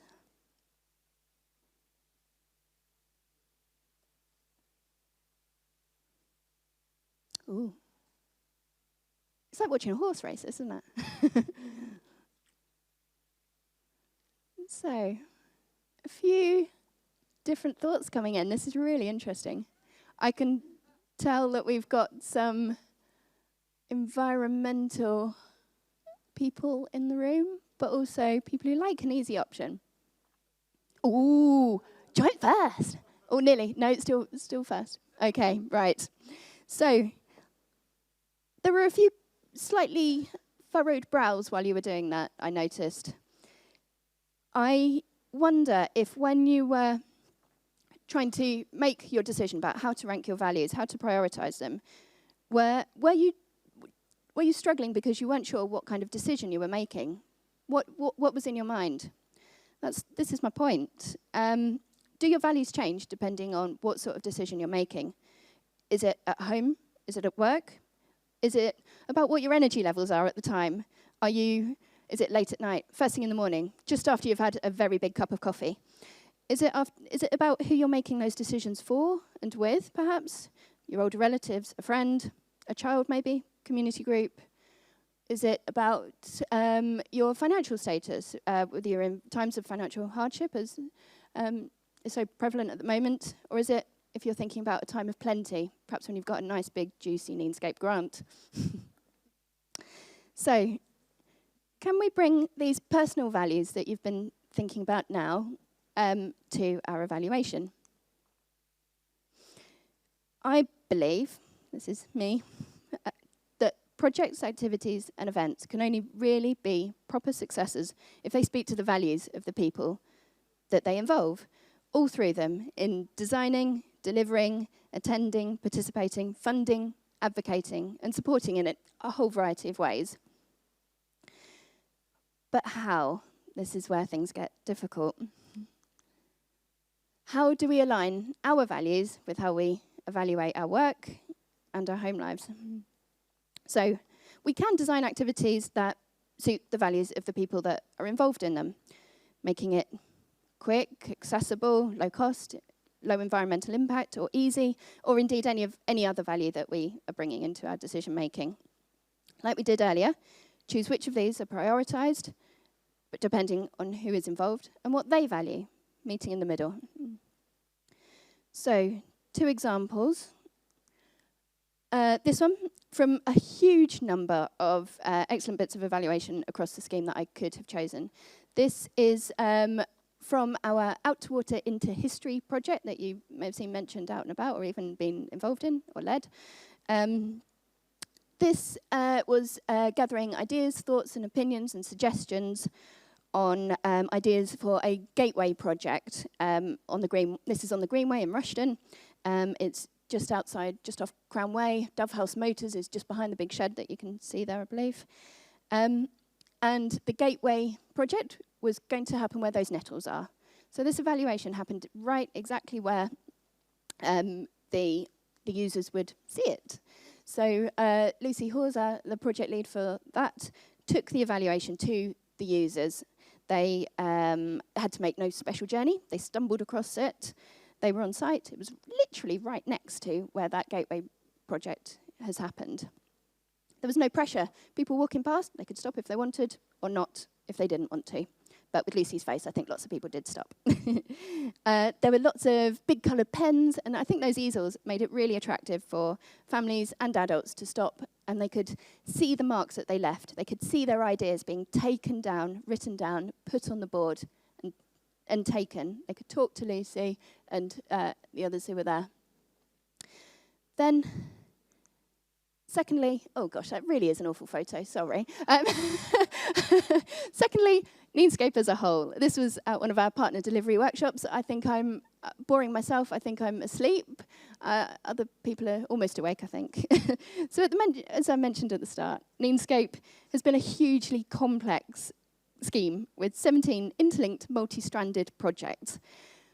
Fit that into your brains. It's huge. It's been really, really huge. How on earth do you evaluate something like that? How do you unpick all those different aims and objectives and outcomes for all the different organisations and make sense of it all? There are frameworks, data monitoring, spreadsheets galore for all of that kind of stuff. We're happy to show you them if you have a little bit of space in your minds for them. But what about those values that I've been wittering on about for the last half hour? What role did values take in understanding what Nenescape had on our partner organisations, the people taking part in our activities, the people running projects, big, small, and so on? Well, in our very, very early days, and right through the project, in fact, we invested time in getting to know each other. Quite a simple thing, but it's been really, really powerful. All those partnership networking meetings, all those cups of coffee, all those bits of flip chart paper, we put our ideas and our thoughts together. We spent days and days standing in some interesting places, I can tell you, talking to the public, sitting down, having cups of tea with community groups, getting to know each other. All time that we spent beginning to understand what matters to people we were beginning to work with, planning to work with. And then as we began delivering projects, sharing the partnerships stories and joining the dots between those projects as a core team, we continued learning, talking, trying, failing on a couple of occasions, no shying away from that. We learned from those failures, I'm going to call them learning experiences. We tried again differently and learned from that as well. Learning not only about others, but also ourselves and what our own values are. We've built Nenescape on relationships, getting to know each other as colleagues and as friends. I'm delighted that I've met so many fantastic people and really begun to make friendships, real strong friendships. We've learnt about what makes each other tick, certainly what makes each other tick, what's important to us and what our values are. So that was, for us, evaluation. It was on the go at times, on the hoof, supported by all of those spreadsheets, those reports, those surveys, and so on and so forth. We looked at what we'd tried, we'd adjusted, we worked out a new approach. That was us evaluating as we went along. And now, as Nenescape's current guise comes to an end, we're sharing that in our reports that are freely available, should you want any, our case studies that you'll see outside, your booklets and your blue bags, in films that you've seen and will see, our conferences. I say conferences, we've got another day tomorrow. Pray for us. And those are going to be our lasting legacy in the Nene Valley and beyond with our partners. So in the vein of that, there is an evaluation survey, that we have written. There is a QR code somewhere. It should be on your agendas, I believe. So please, thank you, Michelle. Please scan it. And in time, perhaps tonight, over a glass of wine, if you can give us your thoughts on today, that would be really, really super. Thank you kindly. Thank you. And before I go as well, there is one more thing to say. If you booked onto the parish and town council's workshop, then please barge your way to the front of the lunch queue and get in quick. And perhaps if we could let everybody get well fed first, that would be super. And everyone else, I'm delighted to tell you that it is lunchtime, so breathe. Thank you very much.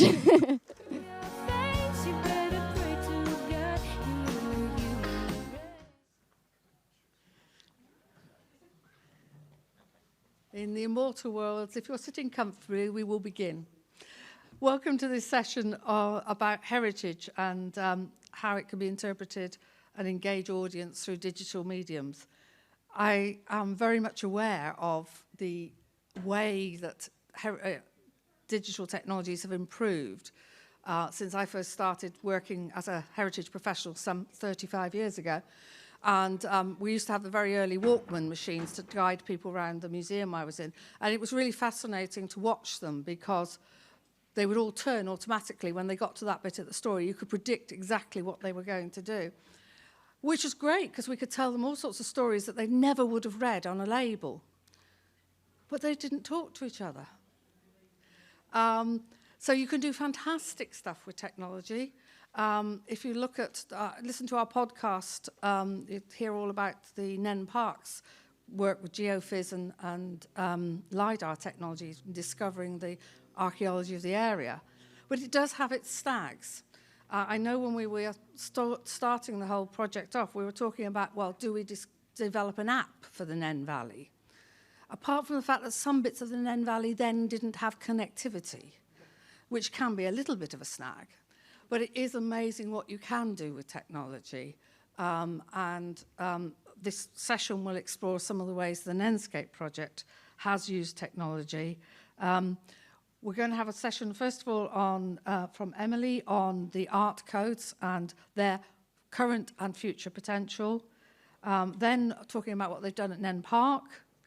and then a presentation from Screen Northants on the way they've used some digital technologies. So could you come in? I'm just doing the warm-up act. And I realise I've forgotten to introduce myself. I am Sharn Matthews. I'm the chair of Nene Rivers Trust, and a previous, as I said, heritage professional. So delighted to welcome you to this session. We've discovered there are lots of innovative technologies and experiences that can actually complement that engagement with the landscape without getting in the way of it. And I do think that's one of the things that made the Queen's lying in state so emotive for people. Too often they're running around with their mobile phone trying to capture the moment and forgetting to live it. And getting that balance right is quite difficult in an open air environment. So anyway, we will hear about some of the organisations involved in Nenescape who have managed to do this successfully. So if I may introduce Emily Thorn from Nottingham University, who has been instrumental in the development of art codes within the Nene Valley. Thank you.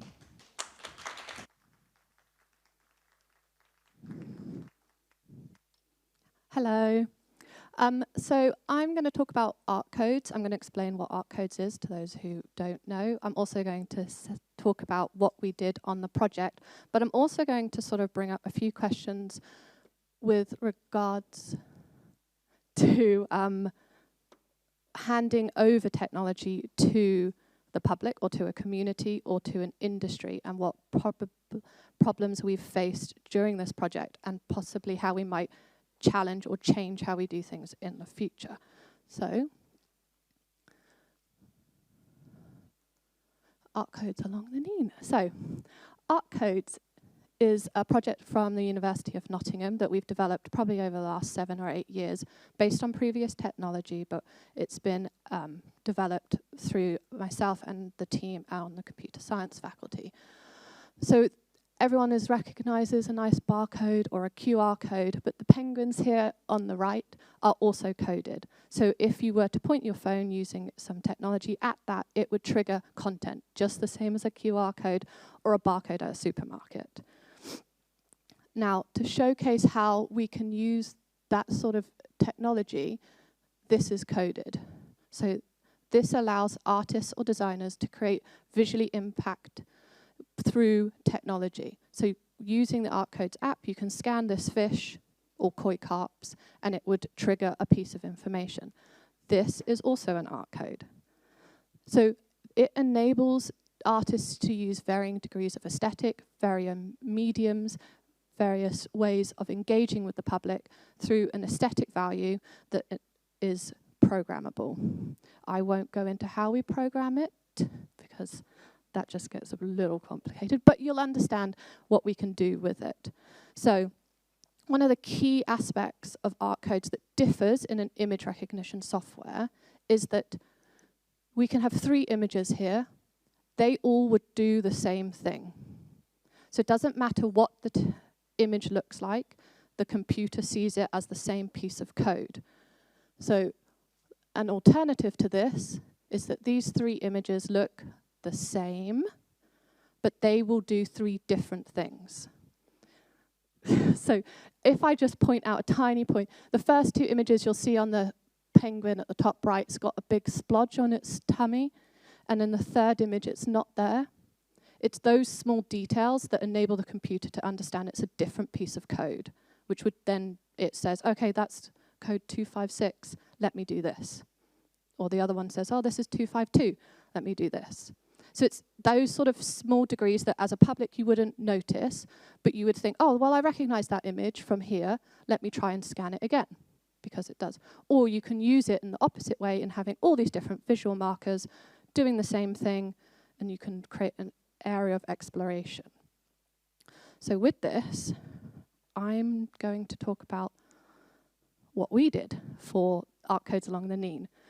So we concentrated on this, it's not very well seen, the greenway you can see between Rushden and Rushden Lakes.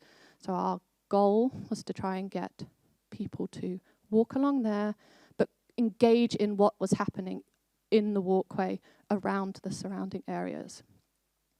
So how did we do it? It's through a load of workshops at the beginning that we had a core team of people from the council, volunteers, historical transport, that gathered together to create something that would be impacting to the local community and to tourists. So we gained a bit of local history through the Rushden Echo of a mailbag incident, and we employed or commissioned a local artist to produce this art code on the right. If you are in the local area, I hope you may have seen it, which is always good because it's working. So through the local history, the local artist, we decided that now, how are we going to engage those people in the walkway? So we obviously understand it's a railway line. How are we going to move people through that space? And we decided to create train stops. So the yellow dots along the line are the first 5 stops where people could identify that art image, scan it, and you were able to get a piece of information. Now, the content for this is key, because how do you keep people engaged? Because, you know, they've got to get their phones out, they've got to download an app, they've got to then scan something and then do something. So the content was key to keeping the community engaged, which you'll see the content later, because Paul talks about it, and you'll see a video of what each one, or an example of what each one would do. So in keeping with the railway theme, we created the app called All Aboard to Rushden. These are a few screenshots of what would happen. So you could gather a ticket. Each one of the stops was an art code along a walkway. On scanning it, you would get a letter from a local piece of history that we had gathered, and then a bit of local knowledge and a letter which would lead to a piece of video content, which again you'll see. So all of this is trying to engage the public, create rich content, allow local bits of information that probably might not have been seen or talked about, like Mrs. Egg and her mysterious ways. That, you know, you aren't going to talk about, but it's local bits of history that is rich to the area and rich to the people around you. But this is where the things become interesting. So we are a university. We've created this piece of content, but we can't keep it forever and run it funding-wise. So how do we hand it over? Because we need someone else to take over and run it. Because if you're putting pieces into the environment that are supposed to stay, then someone needs to keep the upkeep of the signs, the technology, the content, the information. So we've created this online platform that enabled Nenescape to go in and edit every bit of information that they could. Everything from the stops on the app, the images, the video content that was available, what pieces of information people saw, where they went. So enabling us to hand over a project from a university aspect to Nenescape. At this point, we created this and we trained and we worked with everyone over time to produce this. And then at this point, I walked away. No, I didn't. I kind of did. But I was like, well, let's see what you do. Because the whole idea is that, no, I don't run this project. You guys run the project. So phase 3 happened.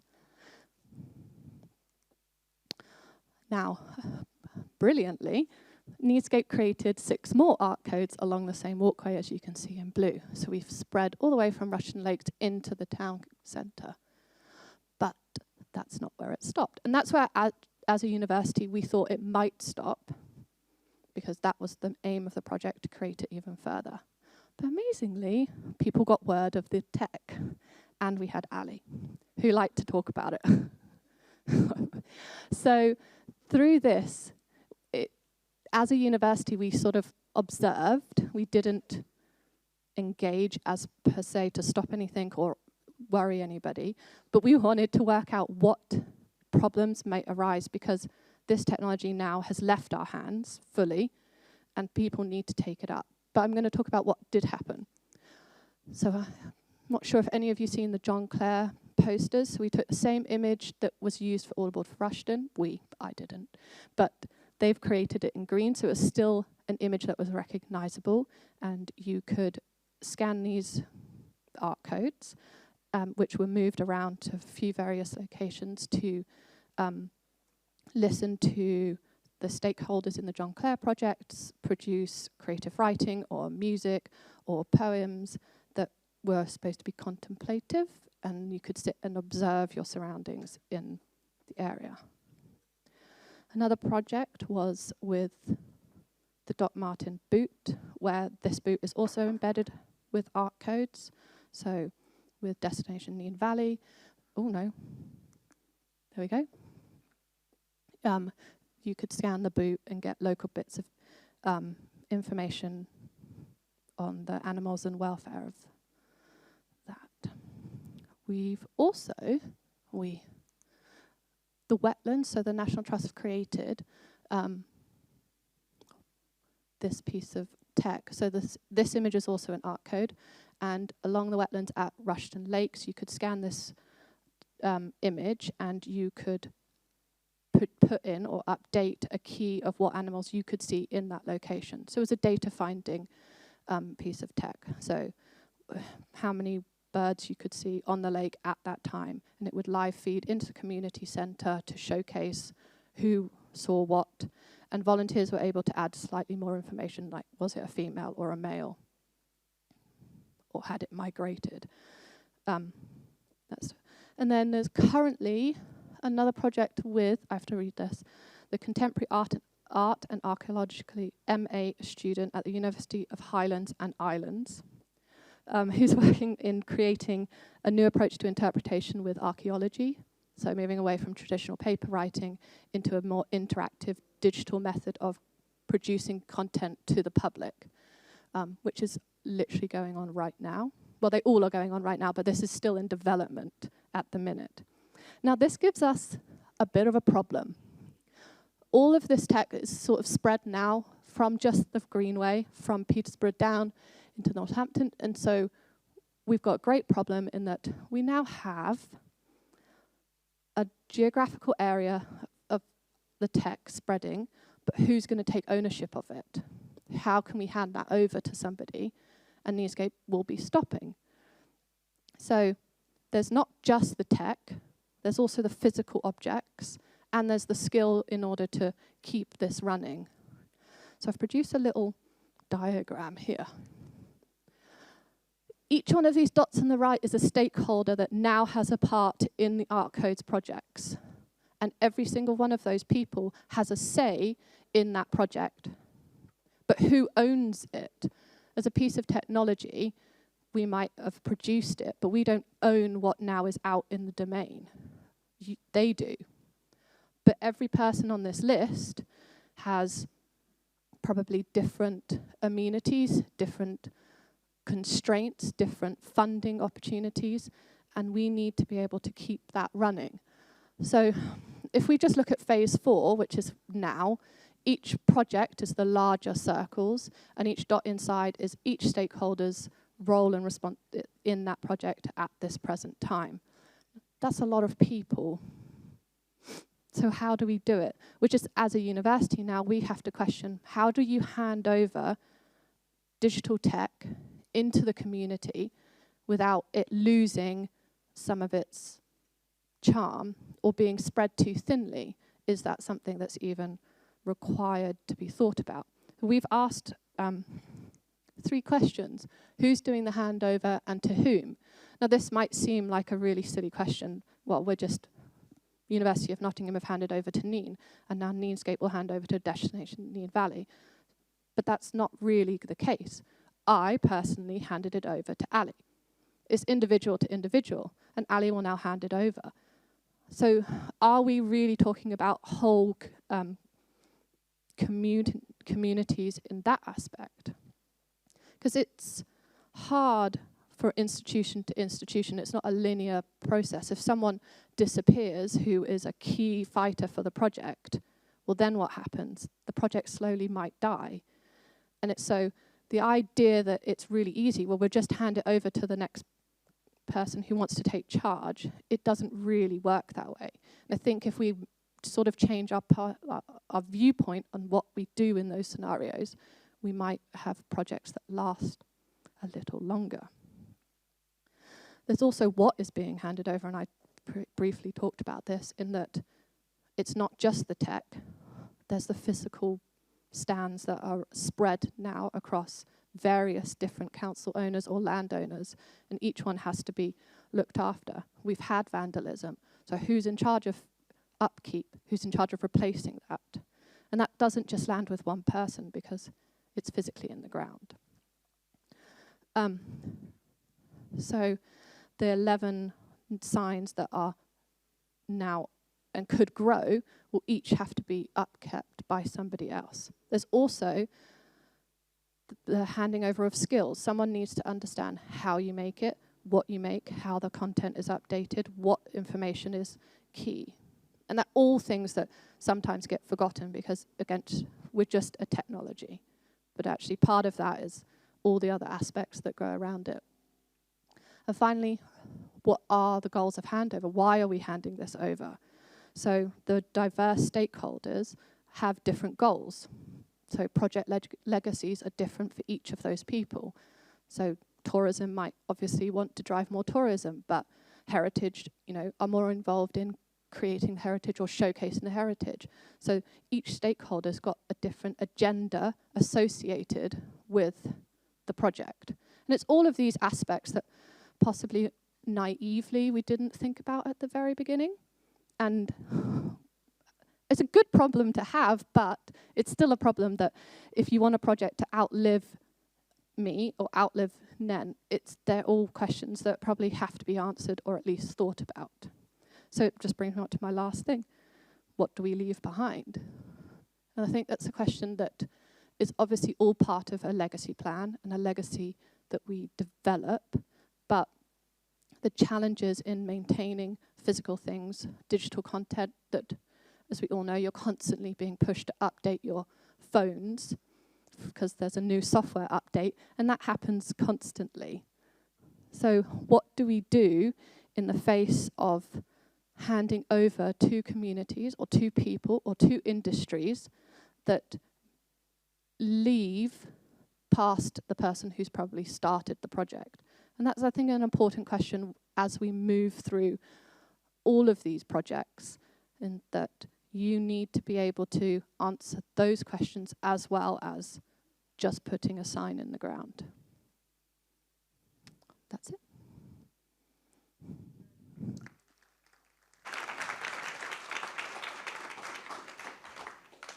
There'll be a question, hopefully a chance for questions at the end, because we did start a little bit late, so we will overrun very slightly.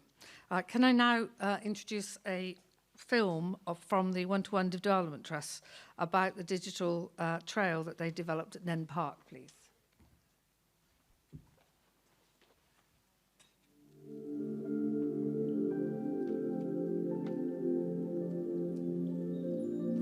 One-to-One Development Trust is an artist-led charity that uses film and immersive media to celebrate heritage, promote health and well-being, and to educate on positive environmental practices.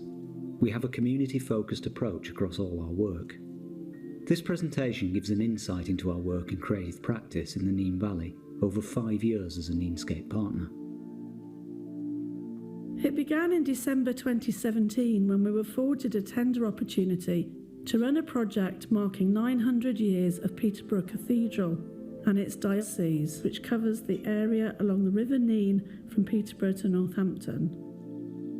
In January 2018, we were delighted to be awarded the contract and become part of the Nenescape partnership. The project included the development of an online archive that houses stories from the Nene Valley. Through creative workshops, oral history sessions, masterclasses, community events and festivals, we gathered stories about local people's relationship with the river. This generated audio recordings, film, photography, poetry, music and artwork. We created a brand identity for the project using origami boats, which would become our motif throughout. Reflecting back, We're proud of what we achieved, and it's all housed in the online archive.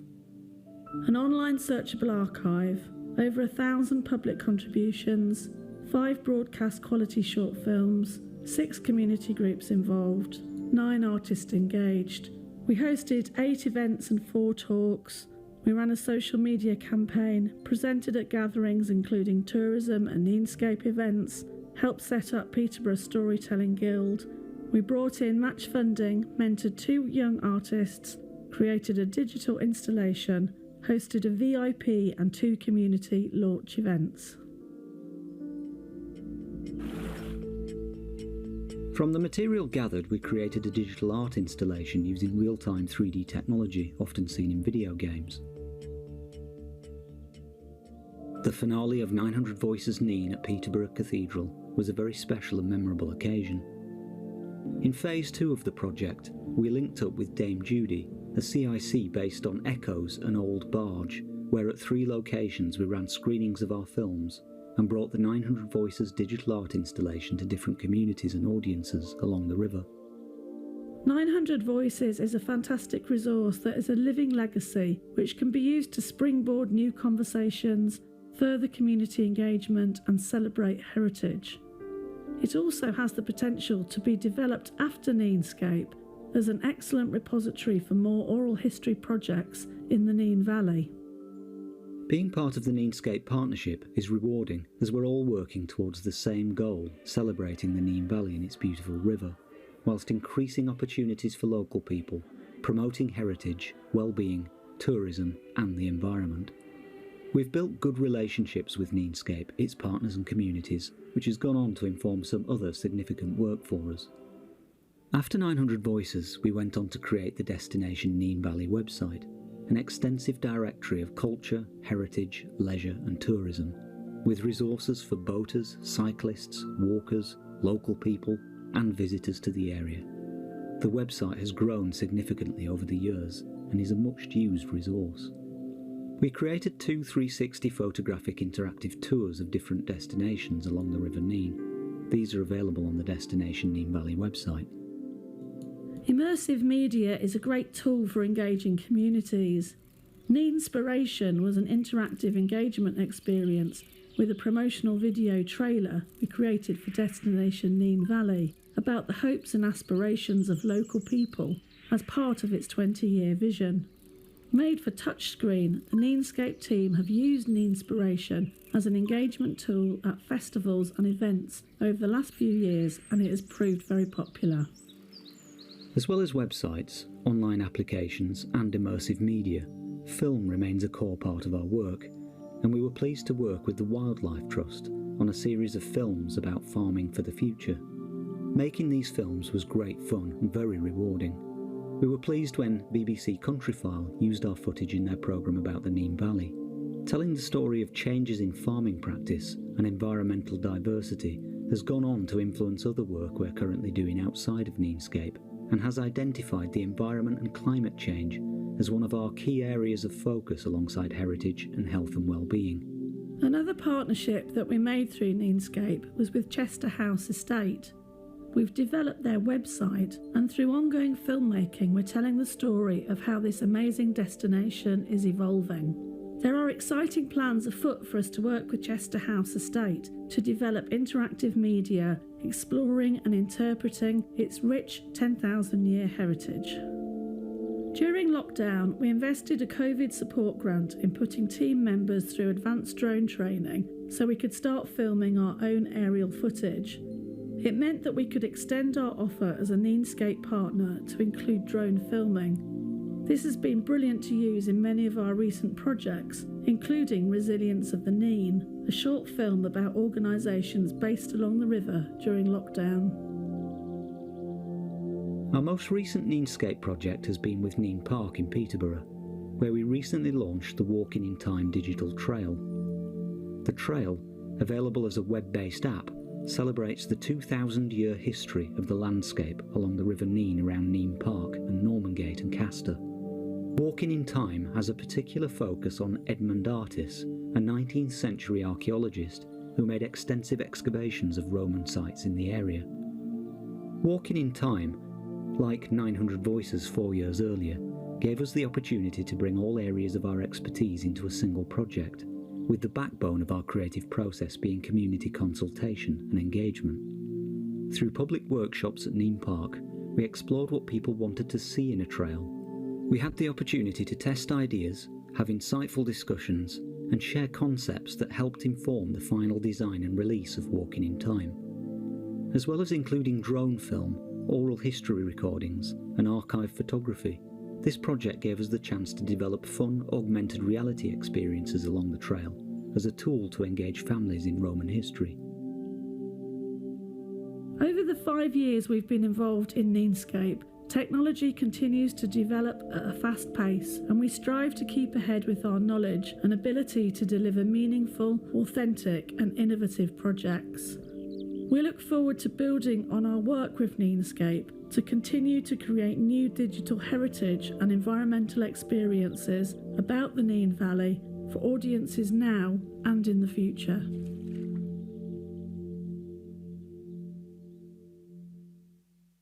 And the website is available in all usual technology platforms. Louise, Emily, would you like to come? Sorry, start again. Louise, would you like to come up and tell us a little bit more about the Nenescape project, please?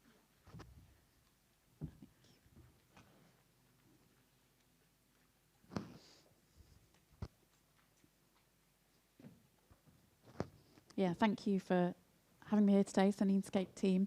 And Judy and Andy send their apologies for not being here, but they did prepare that film especially for today to give you a sort of insight into what they've done.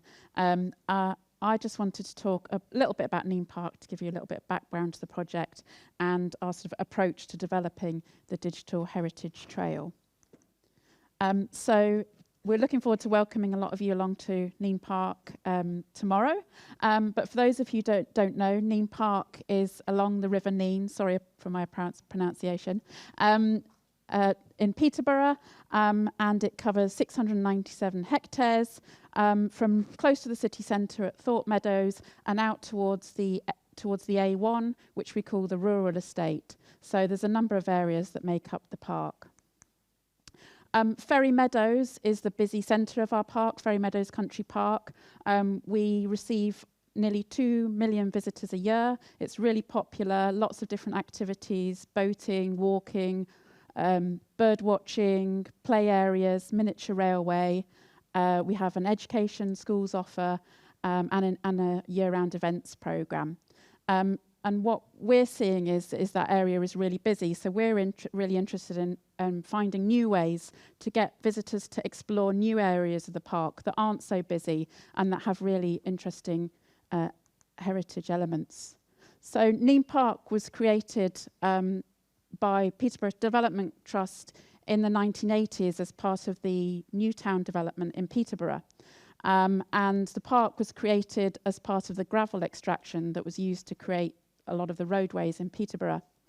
There is a real rich heritage in the park, and many areas have scheduled ancient monument status. This aerial photo you can see is a recreation of a Roman barn that was found as part of the lake, and they actually changed the design to make sure that was saved. As was mentioned this morning, there is a lot of heritage underfoot, but our visitors can't see it, so we need different tools to help them understand it and engage with it. So we have Neolithic, Bronze Age, up to the Romans, and the Romans really had significant impact on the area. So as part of Walking in Time, which has been mentioned a few times today, we wanted to create a digital trail and other elements that really allowed visitors to explore and understand and appreciate the archaeological heritage of the Nene River and Valley around the park. And we've done this through various ways. We've talked about the heritage audit this morning, the heritage trails, new interpretation, guided walks around the park, and the digital app, the digital trail. This is a really great bit of geophys, which I love, which is out in our rural estate, and it shows the route of Ermine Street that crosses the River Nene just at the bottom of the map and goes diagonally across this field. And the area you can see along the road is the industrial suburbs of the Roman town of Duabrive. And those suburbs had brick kiln, ceramic kilns, they had food selling and ovens, and just all the kind of suburb life you'd find from a normal town, but in Roman period. And this is what sort of something that we wanted to uncover as part of the digital trail. So firstly, we actually set up 4 new walking trails, 2 of which are in Ferry Meadows and 2 of which were in our rural estate. And these were created as leaflet maps, which you can pick up on our stand outside. And they have lots of information, interesting facts about the natural heritage and the history and heritage of the area.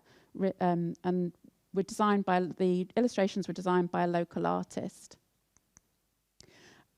We chose the artist trail to turn into a digital trail. It's quite a short walk. It takes probably about an hour, depending on how distracted you get by making a Roman army along the way. But it's also based on, as was mentioned in the film, one of the early pioneers of archaeology, Edmund Artist, and he was one of the first archaeologists to really record what he found. And there is a beautiful journal or book of plates that he created, which can be accessed by through our digital trail, and it's just stunningly beautiful and really beautiful illustrations, which is really great. So the aim of the digital trail was to create something that was engaging and inspiring and enjoyable, fun for families and a range of visitors, relevant to a range of audiences, accessible, so sort of easy to use and understand, but communicates the heritage, natural heritage, in the archaeological heritage in different and interesting ways, and is created in consultation with visitors and local communities. We created a brief and put it out to tender and promoted it widely. We did interviews and then eventually chose One-to-One Development Trust to work with. We were really interested in their approach. As they explained, they love using public consultation. They love testing things with people. They're really passionate about the local area, and that kind of really came across in their interview. So we started working with them. Where did he come from? See, I told you I'd get distracted by Roman soldiers. So the first part of their research was talking to local historians, doing a lot of research around the museum and local information, interviewing local historians in their living rooms, meeting with people. We did lots of walks around the trail, which was really interesting. They then created lots of ideas and themes and imagery, which we tested in the park, had lots of great fun taking photos of people with Roman soldiers. We asked people what they would ask of the Romans if they could go back in time. We had a sort of digital game that people could interact with, and they just really got a good understanding of how people used their mobile phones, what worked, what didn't, what they'd understand how to use, which was really useful. They then went off and created a lot of ideas. We started writing the text for the trail and developing it, and then they brought it back into the park and did a lot of testing, and was really popular. So there's an element of the trail where you can create a miniature Roman army. There's an element of the trail where you can go through a portal and view the Praetorium building, which was a huge administrative building that the foundations of which have been found in the local village of Castor. So you can kind of encounter this building visually. So we then, after sort of that final element of testing, we've now put 7 QR codes around the trail. And each QR code tells the story through time. So it's not quite in order, but you pass past an Edwardian bathing site, a Bronze Age tumulus. You cross the site where Ermine Street, there was a bridge where Ermine Street crossed the River Nene. There's a Roman villa. There's the site of a Roman lady that was found buried in a coffin that a farmer discovered. It uncovers that story. It also tells you about the flora and the fauna of the area, and some sort of quirky and fun facts as well.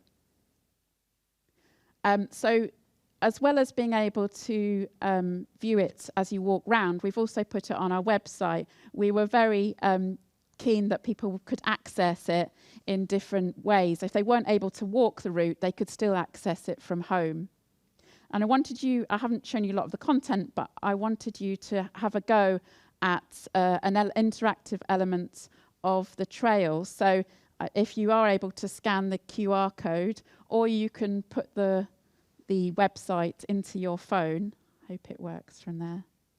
Someone shout if it does. Yeah, and then if you scroll down that page, it says try on a Roman helmet, and you should be able to create a selfie of yourself wearing a Roman helmet. Just wait till some of you have scanned it.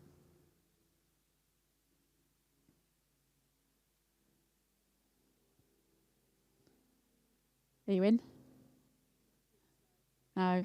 We can try it afterwards, don't worry. Has anyone managed to put on a Roman helmet yet? Yay!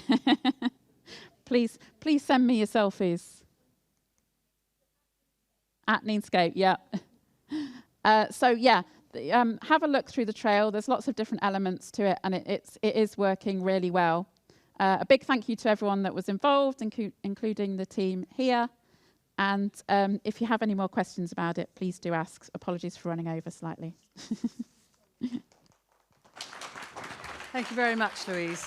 That was fascinating. I do go out to Nene Park about once every 6 weeks, and I now know I've got even more things to go and look for when I'm there. Now can I welcome Paul Mills and Becky Adams up to talk about their experience of Screen Northants and the work they've done on Nenescape projects. Hello. Am I on? You can hear me? Yeah. Hello. I've been bullied into doing this for a start, and then I've just been bullied into being really fast. So this is going to go well. So apologies, I don't have a polished PowerPoint presentation. It's not one of my strengths. I'm not sure what my strengths are, but it's not public speaking or presentations.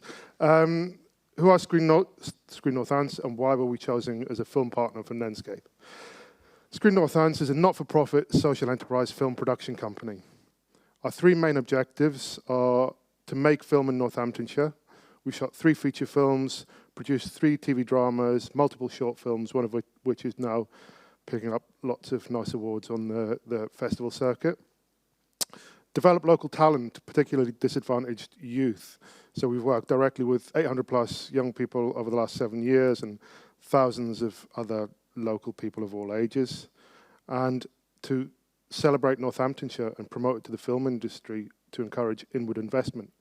We created a location and crew database and facilitated a number of productions filming in the county, one of which was a £2 million feature film written by Alan Moore. More recently, we have been working with Creative England, taking them on a tour of a county with the aim of putting Northamptonshire on the film location map.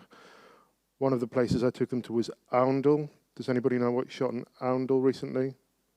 There's no prizes, but does anybody know? You can say it out loud. It's The Crown. And that was a result of me taking Creative England to Oundle and then opening it up. So it's working. We've also created a film festival to celebrate both people and place, which Becky is going to talk about much more eloquently than I am at the moment. The way we work is simple. We, whenever possible, use the film work we do to do additional good for local people and place. So, Nenescape on film. And I just want to clear one thing up straight away. It's Nen. It's Nen. There's no sharp E's. in the Nene. It's soft, it's meandering, it's gentle. No. Our role with Nenescape was to capture, document, and create film which supports and celebrates the work of Nenescape and its partners. Projects we created include a variety of videos capturing and promoting activities and events, the Benjamin Till video, which I'm sure a lot of you saw out there, which was a documentary of the development, rehearsal, and concerts of the epic piece written by Benjamin Till and delivered by Northampton Music and Performing Arts. But I want to say NAMPA, but I know you'll tell me off. So we created a feature film called Nene, which started off as a road movie, an apocalyptic zombie horror film traveling down the Nene, and quickly it changed to an idea about a boy who runs away from a care home in Thrapston to find his dad in Northampton. All the cast and crew were local, and we worked with 70 local young people who fit the BBC Children in Need criteria on this project and filmed almost all of it by or on the Nene. In the summer, in the sun, I wrote as well, because I really enjoyed that project. Nenescape helped enormously with connecting us with partners who could help us with locations, permissions, support from trained professionals on the scenes that were close to or in the water. Can we show that film one, actually? Yeah. So, I'm rushing, you see. I'm getting ahead. This is Nene.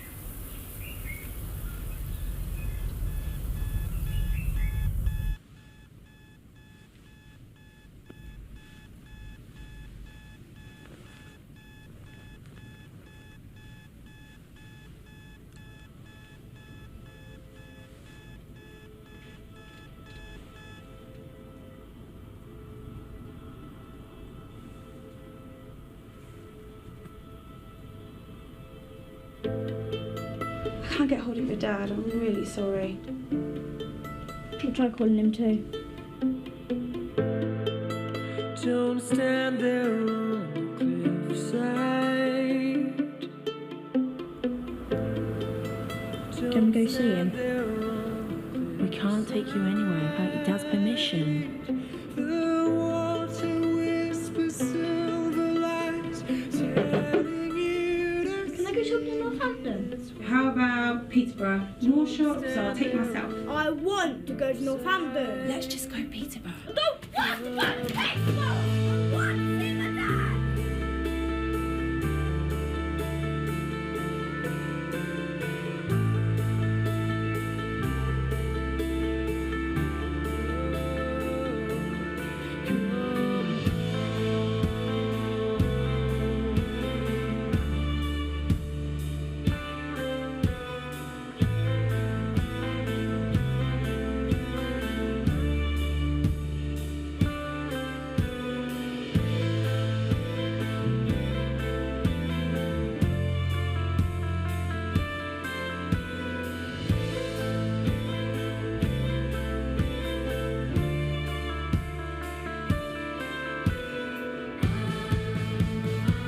Yeah, that's what it is.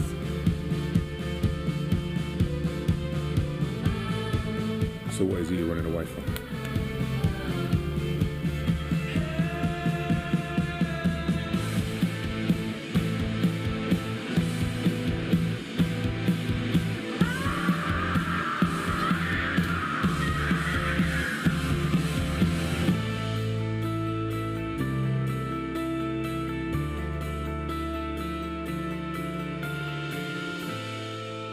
Don't stand so near the window.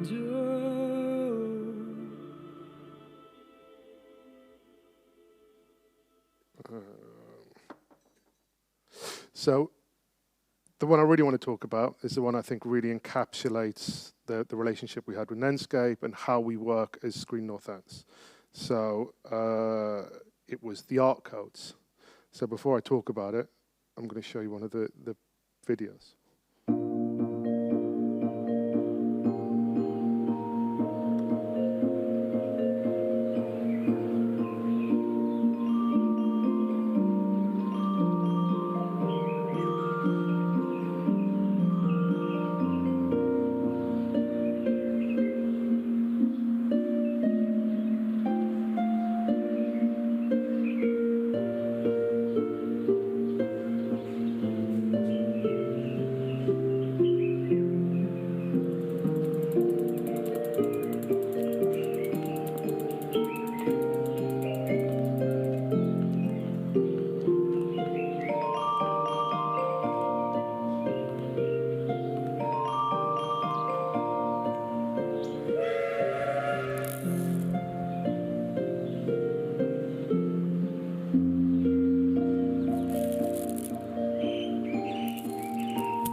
So we were told about the project. A heritage walkway was being developed along the old railway line in Rushden.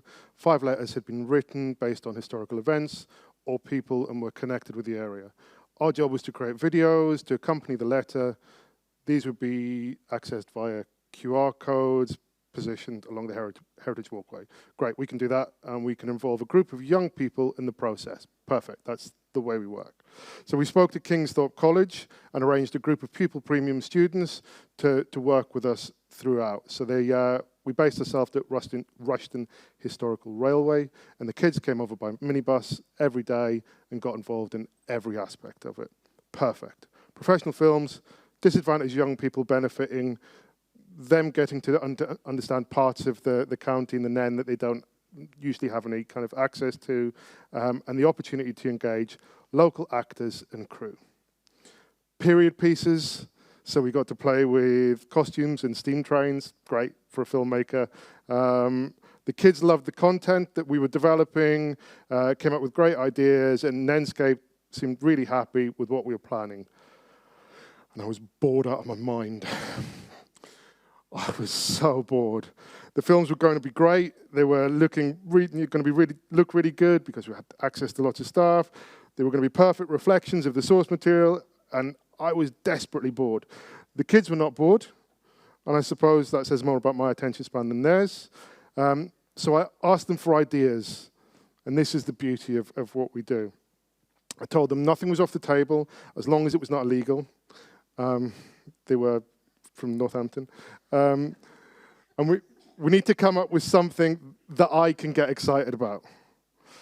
And there was a number of tame and equally boring ideas voiced by the kids. They were being professional and sensible, which was, fantastic. And I was pulling what's left of my hair out. I pushed them and I said, look, whatever comes to your head, into your heads, say that. I have to find a hook. I have to find something interesting. And one of the kids said, can she poison all the eggs? And the teaching assistant jumped up and said, shh, stop, don't be silly. And I was like, no, you sit down. That's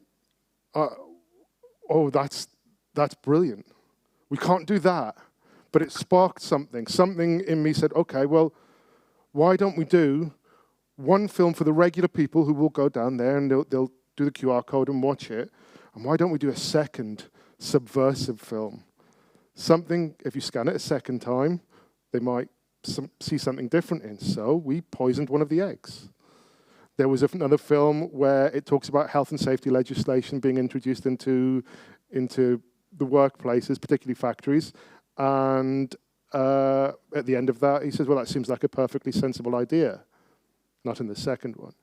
The second one, he pulls up in his drawer and takes out a string of fingers.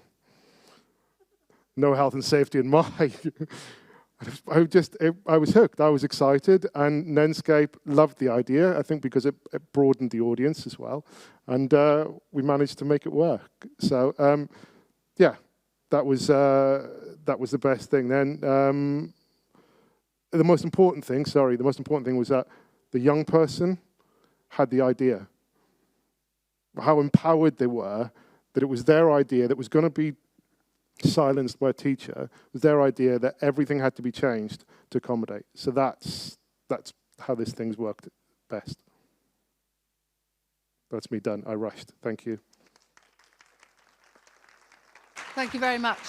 I'm conscious that we're coming up to the time we're supposed to end. Are you happy for just run over for a few minutes to allow Becky to say her few minutes of words?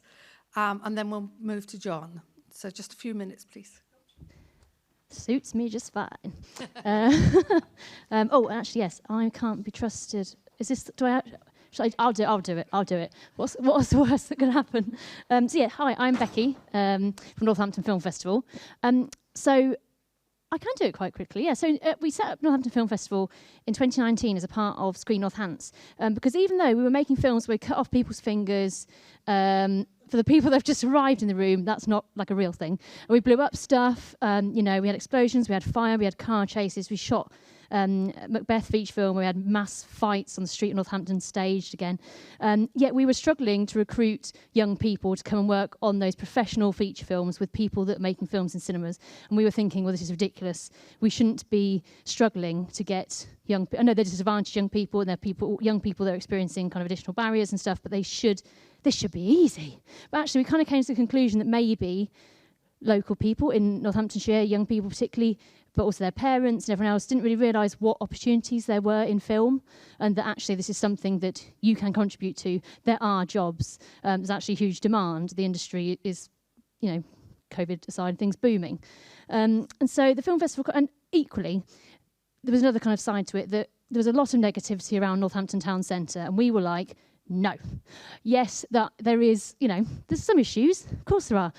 However, if we don't start celebrating Northamptonshire, what's going on, showing that you can do really amazing, brilliant things, and there are people working in the very exciting film and TV industries here in Northamptonshire, then who is going to? So we did a pilot in 2019. We had no real idea of what it could be or what it might be, and we did all sorts of different events. But it did kind of provide a shop window to what the film industry is, and seeing all the amazing people making amazing work about Northamptonshire subjects or by Northamptonshire people. And it was just a big yay of bringing people together doing creative and cultural things in Northampton Town Centre, and visiting different locations and meeting different people, and generally celebrating life. And then we were like, great, we've done a pilot in 2019, nothing can go wrong now. And then obviously COVID hit.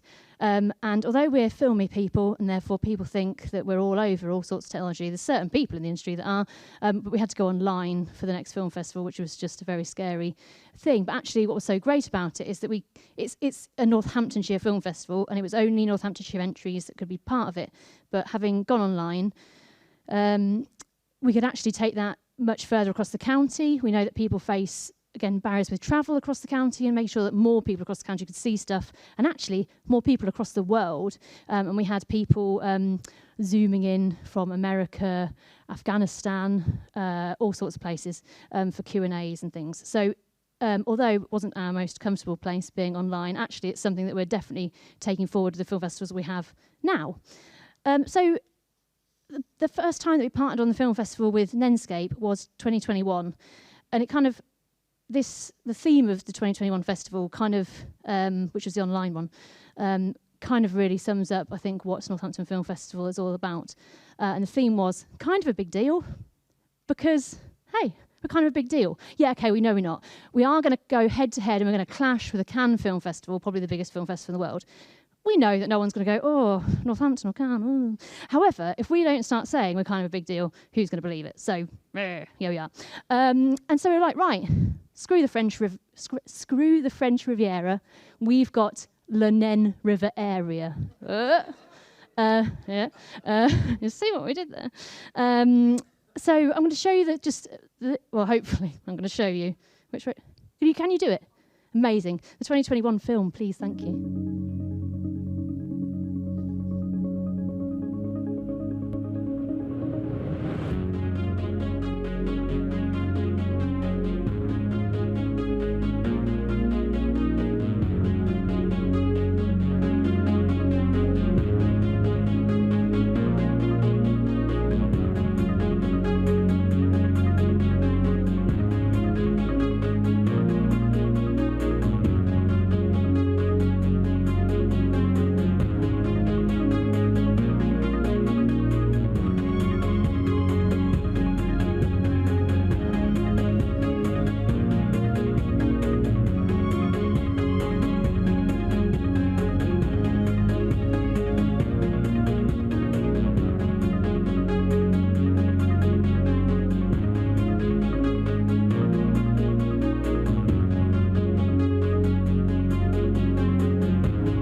So, did move their dates.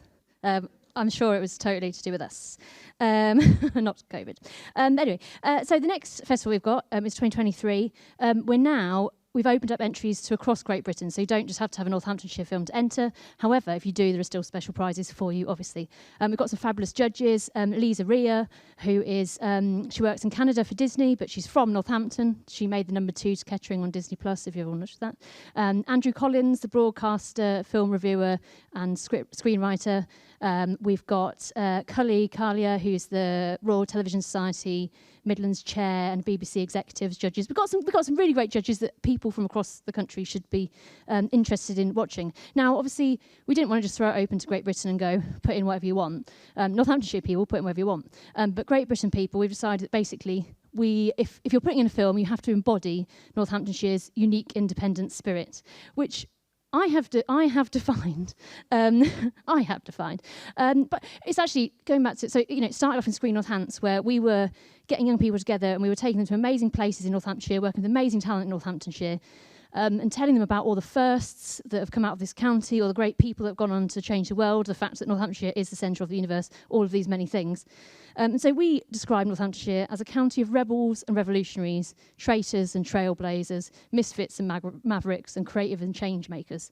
And so we're asking people to put in films that hopefully will showcase, give Northamptonshire a bit of a sense of identity. I think we've got many things that we should celebrate, that we are famous for, that we are the best for, and that film should be a way that we shout about that. So if anyone is...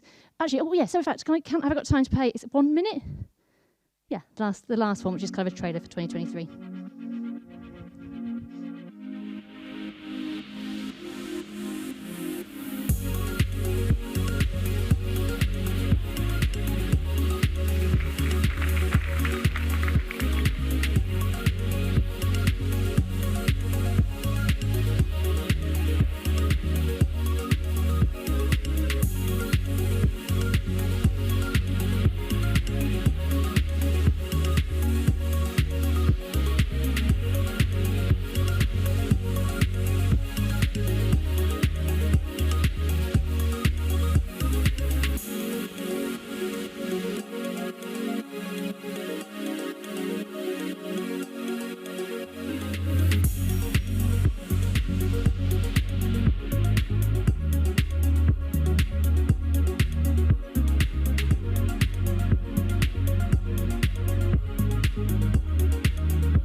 Northamptonshire is kind of a big deal, and Northampton Film Festival is all about making sure that people know that. It's about the legacy of Northampton film in general, because Northampton Film Festival is kind of like kicking it all off. Just giving people exposure to the industry and professionals as well, it's like, yeah, it's invaluable.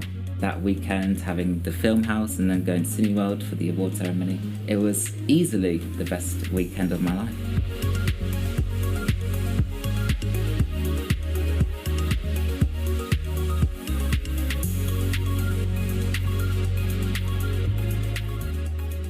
So the theme of this year is show us what you've got. So I would love to work with people to use film to show us what we've got in Northamptonshire. So if you're a rebel, revolutionary, whatever, let's talk. Thank you very much. Thank you very much. Thank you very much. I think what this afternoon has shown is how Nenescape has rightly inspired all sorts of developments in all sorts of areas that we didn't really necessarily predict at the beginning, but it's an amazing legacy to leave. Thank you very much to our speakers today who braved being public speaking, sometimes for the first time, and also to all the teams that worked behind them to make all of the technologies that you've seen live for us as the visitors to the Valley. Thank you all very much. Can I reintroduce John, who's going to give the closing address? And apologies again for slightly overrunning. That's why we've got no questions to the speakers, although I'm sure you've got loads of things to say to them. Sharn, thanks very much indeed, ladies and gentlemen. If you will, I'll use this microphone rather than the headsets because we are very nearly at the end of our day together. We're going to overrun slightly, which is going to give one of our team apoplexy because she doesn't know this is about to happen. Today, ladies and gentlemen, is day one of what is a two-day, two-centre conference. Now, in a moment, I would like to bring us all together just with some final thoughts. But before I do, and in a completely unscheduled but completely planned addition to the proceedings, I'd like to ask Ali Brand-Barker from the Nenescape team to join me. Ali, the microphone is yours. Thank you, John. So it's been an incredible 6 years that I've managed to be part of Nenescape and Nem Rivers Trust, as it is now. And through those 6 years, I've had the enormous pleasure of working as a member of a team led by a very, very, very special person. So I've got a particularly big thank you and congratulations to say to someone without whom Nenescape would not have been what it has been. Mandy.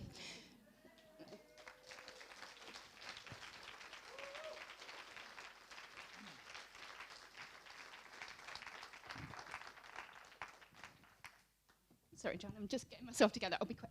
I can't even read this. Mandy, you have led Nenescape not only through its development, through all the normal ups and downs of such a humongously big project, but also through staff changes, apologies for my own part in that, a pandemic, just a little pandemic, and so many other challenges that come as part and parcel. You've put your needs behind those of the project, our partners, and us as your team. Your good humour and unrelenting good spirit has kept us as your team going. It's keeping me going right now. It's kept us inspired, it's kept us motivated, and of course kept us laughing.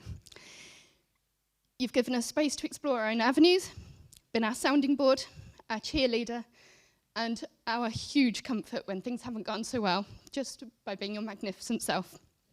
I asked the team, my gorgeous Ricky Lee, Mandy, Molly, and Lucy as well, what they wanted me to say in these literally 2 minutes. Sorry, John, I am going as quick as I can. And half an hour later, they were still telling me. So, Mandy, we love you.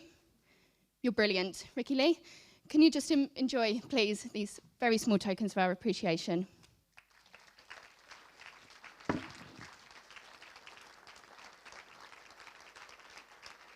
And please come and give me a hug.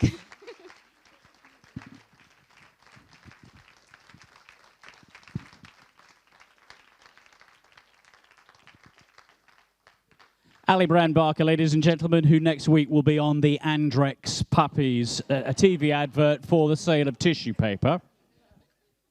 Mandy, I couldn't have put it better myself. Thank you for everything that you have done so far, shall we say, for the Nenescape team, because things are certainly not over. That sounded like almost like a resignation speech. It wasn't that at all. But Mandy, thank you very much indeed. And I don't know whether you heard it or not, but Ali, as Ali was getting through her words there was one word that came from over there, and the word was swine.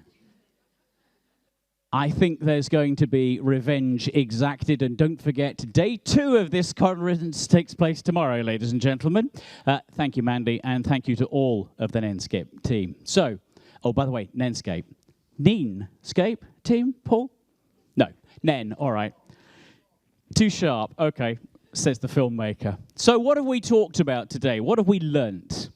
Well, how past and present communities have shaped our landscape, for one. How, through a series of projects, many of them passionately volunteer-backed, are aiming to manage the landscape of the Nene or the Nen Valley for the benefit of communities today, generations for the future, and for the wildlife of both.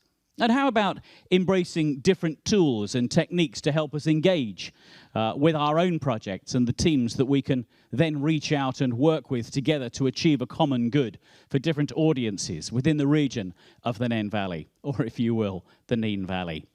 Tomorrow, as I mentioned, this conference moves. It moves to Peterborough, and on day 2, it will be exploring how our partners and our projects have restored important wetland and river habitats, how they've invested in improved access to the Green and the Blue Valley Corridor, and how collectively we are supporting tourism, and that means industry, to promote the Nene Valley. And in these times, if we are looking at a 2-year period of reduction in the economy, recession is being talked about, being able to partner together, being able to perhaps harness that passion from volunteering and so on is going to become even more important than it is right now. And it is of paramount importance right now.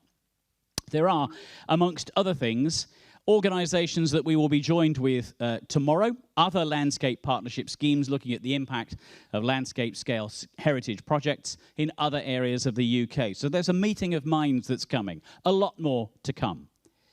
Now, you might be asking for yourself, particularly after what's just happened, what's next for Nenescape? Nenescape as a project was set up with a specific term in mind. After its 5 years, it will come to its planned conclusion next year in 2023. But the work of Nenescape certainly won't. It will continue, as will the partnership. Under the banner of the Nene Catchment Partnership and hosted by the brand new Nene Rivers Trust, the Nenescape Partnership will continue to offer a forum to share knowledge and ideas, and if needs be, seek funding to help bring about positive change in our region. Together, Nene Rivers Trust will continue to host the Nenescape website pages and all the resources from the project. The Nene Valley website will be hosted by Northamptonshire Council as an ongoing resource for residents and visitors, and Nene Valley businesses to embrace the River Nene itself and the river catchment area. Now, for what is a family, the Nenescape family has been an extraordinarily powerful 5 years. For some, as you just heard from Ali, it's been more than just 5 years. We've drawn on one another for resources, for knowledge, and for experience. And when faced with unforeseen circumstances and challenges such as we have had over the last 3 years in particular, we've lent on one another much harder. And the fruits of that have been seen. You've been talking about it all day long. But the Nenescape journey has been one of strong relationships, partnerships, openness, commitment, and perhaps most important of all, friendship, all of which we intend to see continue long into the future, long after the Nenescape name itself, perhaps, has ceased to be used. Now, at the start of today, I mentioned that countless generations of people have together helped to shape the flow of the river, to establish and to develop communities which base themselves close to it so that they can live and work and play and thrive together. Your displays next door have illustrated and reinforced that better than we could possibly have put into words on this stage today. From over 10,000 years of celebrated history, we continue to look from the present to the future now, helping successive generations to make their mark and secure a brighter, positive future together. Change is never ending, but if we embrace it for each other, that change can and will be for the common good. Thank you for joining us today for this part of the journey. If you're going to be with us tomorrow, we'll look forward to seeing you at Orton Hall in Peterborough. If not, then please have a safe journey home to wherever it is that you're headed as part of our wider Nenescape family. And please do understand that you are part of that family. Wherever you're based, whatever you do, however you bring whatever you bring to the table. Together, we are stronger. Thank you very much, and goodbye.